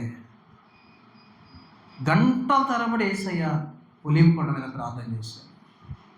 ప్రభుతో చెప్పు, ప్రభా నన్ను క్షమించు, నాకు క్షమించే మనసు లేదు, క్షమించు. ప్రేమించే మనసు లేదు, ఆప్తిథ్యం చేసే మనసు లేదు. ప్రభా అసహాయపడుతున్నాను, అందరినీ గర్వించే మనసు ఉన్నాను, తగ్గించుకునే మనసు లేదు. నీ మనసు నాకు లేదు నాయన.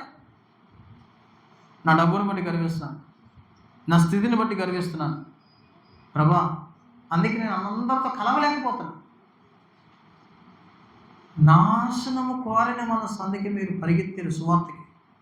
ఈరోజు నేను సువార్తకి వెళ్ళలేకపోతున్నాను, దేవుని మాటలు చెప్పలేకపోతున్నాను, నశించిపోతుంటే బాధ్యత లేదు నాలో.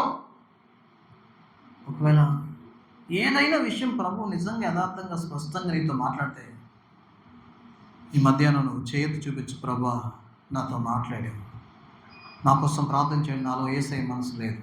యథార్థంగా ఆయన దాచుకునే వ్యక్తి కాదు. ఈ సమయంలో ప్రభు నీతో మాట్లాడుతుంటే ప్రభుతో చెప్పు, ప్రభువా నన్ను క్షమించు. నిజంగా యథార్థంగా నువ్వు మాట్లాడితే దేవుడితో, యథార్థంగా ప్రభువుతో ఈ మాట నువ్వు చెప్తుంటే ప్రార్థనలో చేతి చూపించి మీకోసం ప్రార్థన చేస్తాను. కలవోసుకొని హృదయం తెరవండి, వాయిదా వేయదు, సిగ్గుపడవద్దు. ఇప్పుడు కనుక నువ్వు సిగ్గుపడితే రేపొద్దున యేసయ్యని ఎప్పటికీ కూడా నీ ముఖమున తెలియదు చేయకుండా. బైబిల్లో రాయబడింది, మీరెవరో నేను ఎరగనంటాడు. ఎందుకంటే ఆయన మాట్లాడినప్పుడు, ఆయన దర్శించినప్పుడు, ఆయన చూపించినప్పుడు, ఆయన సన్నిహించినప్పుడు, ఆయన నిన్ను బాగు చేయడానికి తన వాక్యాన్ని తన సేవకుల ద్వారా నీ దగ్గర తీసుకొచ్చినప్పుడు, ఆయన మాటకు లోబడకుండా పశ్చాత్తాపడకపోతే నేనెవరో నాకు తెలియదు అంటాడు. సహోదరి దేవుడిని తిరిగి స్థిరపరచుకోగా, వెనక కూర్చున్న సహోదరి దేవుడిని స్థిరపరచుకోగా, వెనక కూర్చున్న వారు సహోదరి దేవుడిని తిరిగి స్థిరపరచుగా, కలమోసుకొని నిజంగా ప్రార్థన చేస్తే చేతి చూపించు, సిగ్గుపడవద్దు, వాయిదా వేయదు. ఇప్పుడు కాదనుకోద్దు. సాతాను చాలా తెలివైన వాడు. నువ్వు చేయదు చాలా ఏమనుకుంటారు, వీళ్ళు ఏమనుకుంటారంట. సాతాను మనసు అంటున్నావు కానీ, సాతాను స్వరం అంటున్నావు కానీ ఏసైజ్ మాట్లాడట్లేదు. జాగ్రత్త, నేను తీర్మానం చేసుకోకుండా సాతాను చాలా ప్రయత్నం చేస్తాడు. ఇప్పుడు వద్దులే, తర్వాత చూద్దామంటాడు, ఇప్పుడు వద్దులే అంటాడు, ఇంతకుముందు చేసుకున్నారు అంటే రకరకాలుగా సాతాను నేను చెవి దగ్గర గురించి మాట్లాడతాడు. వాడి మాట వినొద్దు. వాడి మాట విని యేసయ్య మాట వినకపోతే ఇక్కడ నీకు అర్థమైపోతుంది నువ్వు ఎవరికి స్లో పడుతున్నావు. నీ చేతి చూపించు, సిగ్గుపడద్దు. ప్రభు నాతో సహోదరి దేవుని దీన్ని మనసుపరచుకోక, సహోదరి ఇంకెవరైనా వాయిదా వేయదు. ప్రభు నీతో నిజంగా మాట్లాడితే, నువ్వు యేసయ్య మనసులకు మారాలనుకుంటే, నీ పాత స్వభావం భూస్థాపనం చేయాలనుకుంటే, ఒక నూతన స్వభావం నీలోకి రావాలనుకుంటే, యేసుని స్వరూపం నీలో ఏర్పడాలనుకుంటే ప్రభు సోదర దేవుడిని దీపాసుపరచుకోక, చేతిలో వచ్చిన దించేయండి. ఇంకెవరైనా ఉన్నారు? సిగ్గుపడద్దు, వాయిదా వేయద్దు. ఇప్పుడు అనుకోవద్దు. చెయ్యి ఎత్తి చూపించి నీ కోసం ప్రార్థన చేస్తావు. ఒక దైవ సేవకుడిగా దేవుడిని మనసు, యేసయ్య మనస్సు నీకు రావడానికి ప్రార్థన చేస్తాను. క్రీస్తు స్వరూపం నీలోకి రావడానికి ప్రార్థన చేస్తాను. ఎవరన్నారా? వెనక్కి కూర్చున్న సహోదరి దేవుడి నీతిని మనసు స్థిరపరచు. వెనక్కి కూర్చున్న మరో సహోదరి దేవుడి నీతిని మనసు స్థిరపరచుగా. సహోదరి దేవుడి నీతి పనులు స్థిరపరచు. వెనక్కి కూర్చున్న సహోదరుడు దేవుడి నీతిని మనసు స్థిరపరచుగా. వెనక్కి కూర్చున్న మరో సహోదరి దేవుడి నీతిని మనసు స్థిరపరచుగా. ఇంకెవరున్నారా? సిగ్గుపడదు, వాయిదా వేయద్దు. జాగ్రత్త, దేవుడు మాట్లాడినా కఠినం చేసుకుని ఇక్కడి నుంచి వెళ్తే అదెంతో నష్టం. కృపకు మూల మగు పరిశుద్ధాత్మను కాళ్ళతో తన్ని ఆయన మాట్లాడినా నీ హృదయాన్ని తెరవలేక తీర్మానం చేయలేక ఇక్కడి నుంచి వెళ్తే అది నష్టం. ప్రభు మాట్లాడదు. ఇంకెవరున్నారా? ఎదురు కూర్చున్న సహోదరి దేవుడు నీ తీర్మానం స్థిరపరచడం కాక సిగ్గుపడుతూ వాయిదా వేస్తూ ప్రభుకి మన జీవితాల్లో అప్పగించుకుందాం.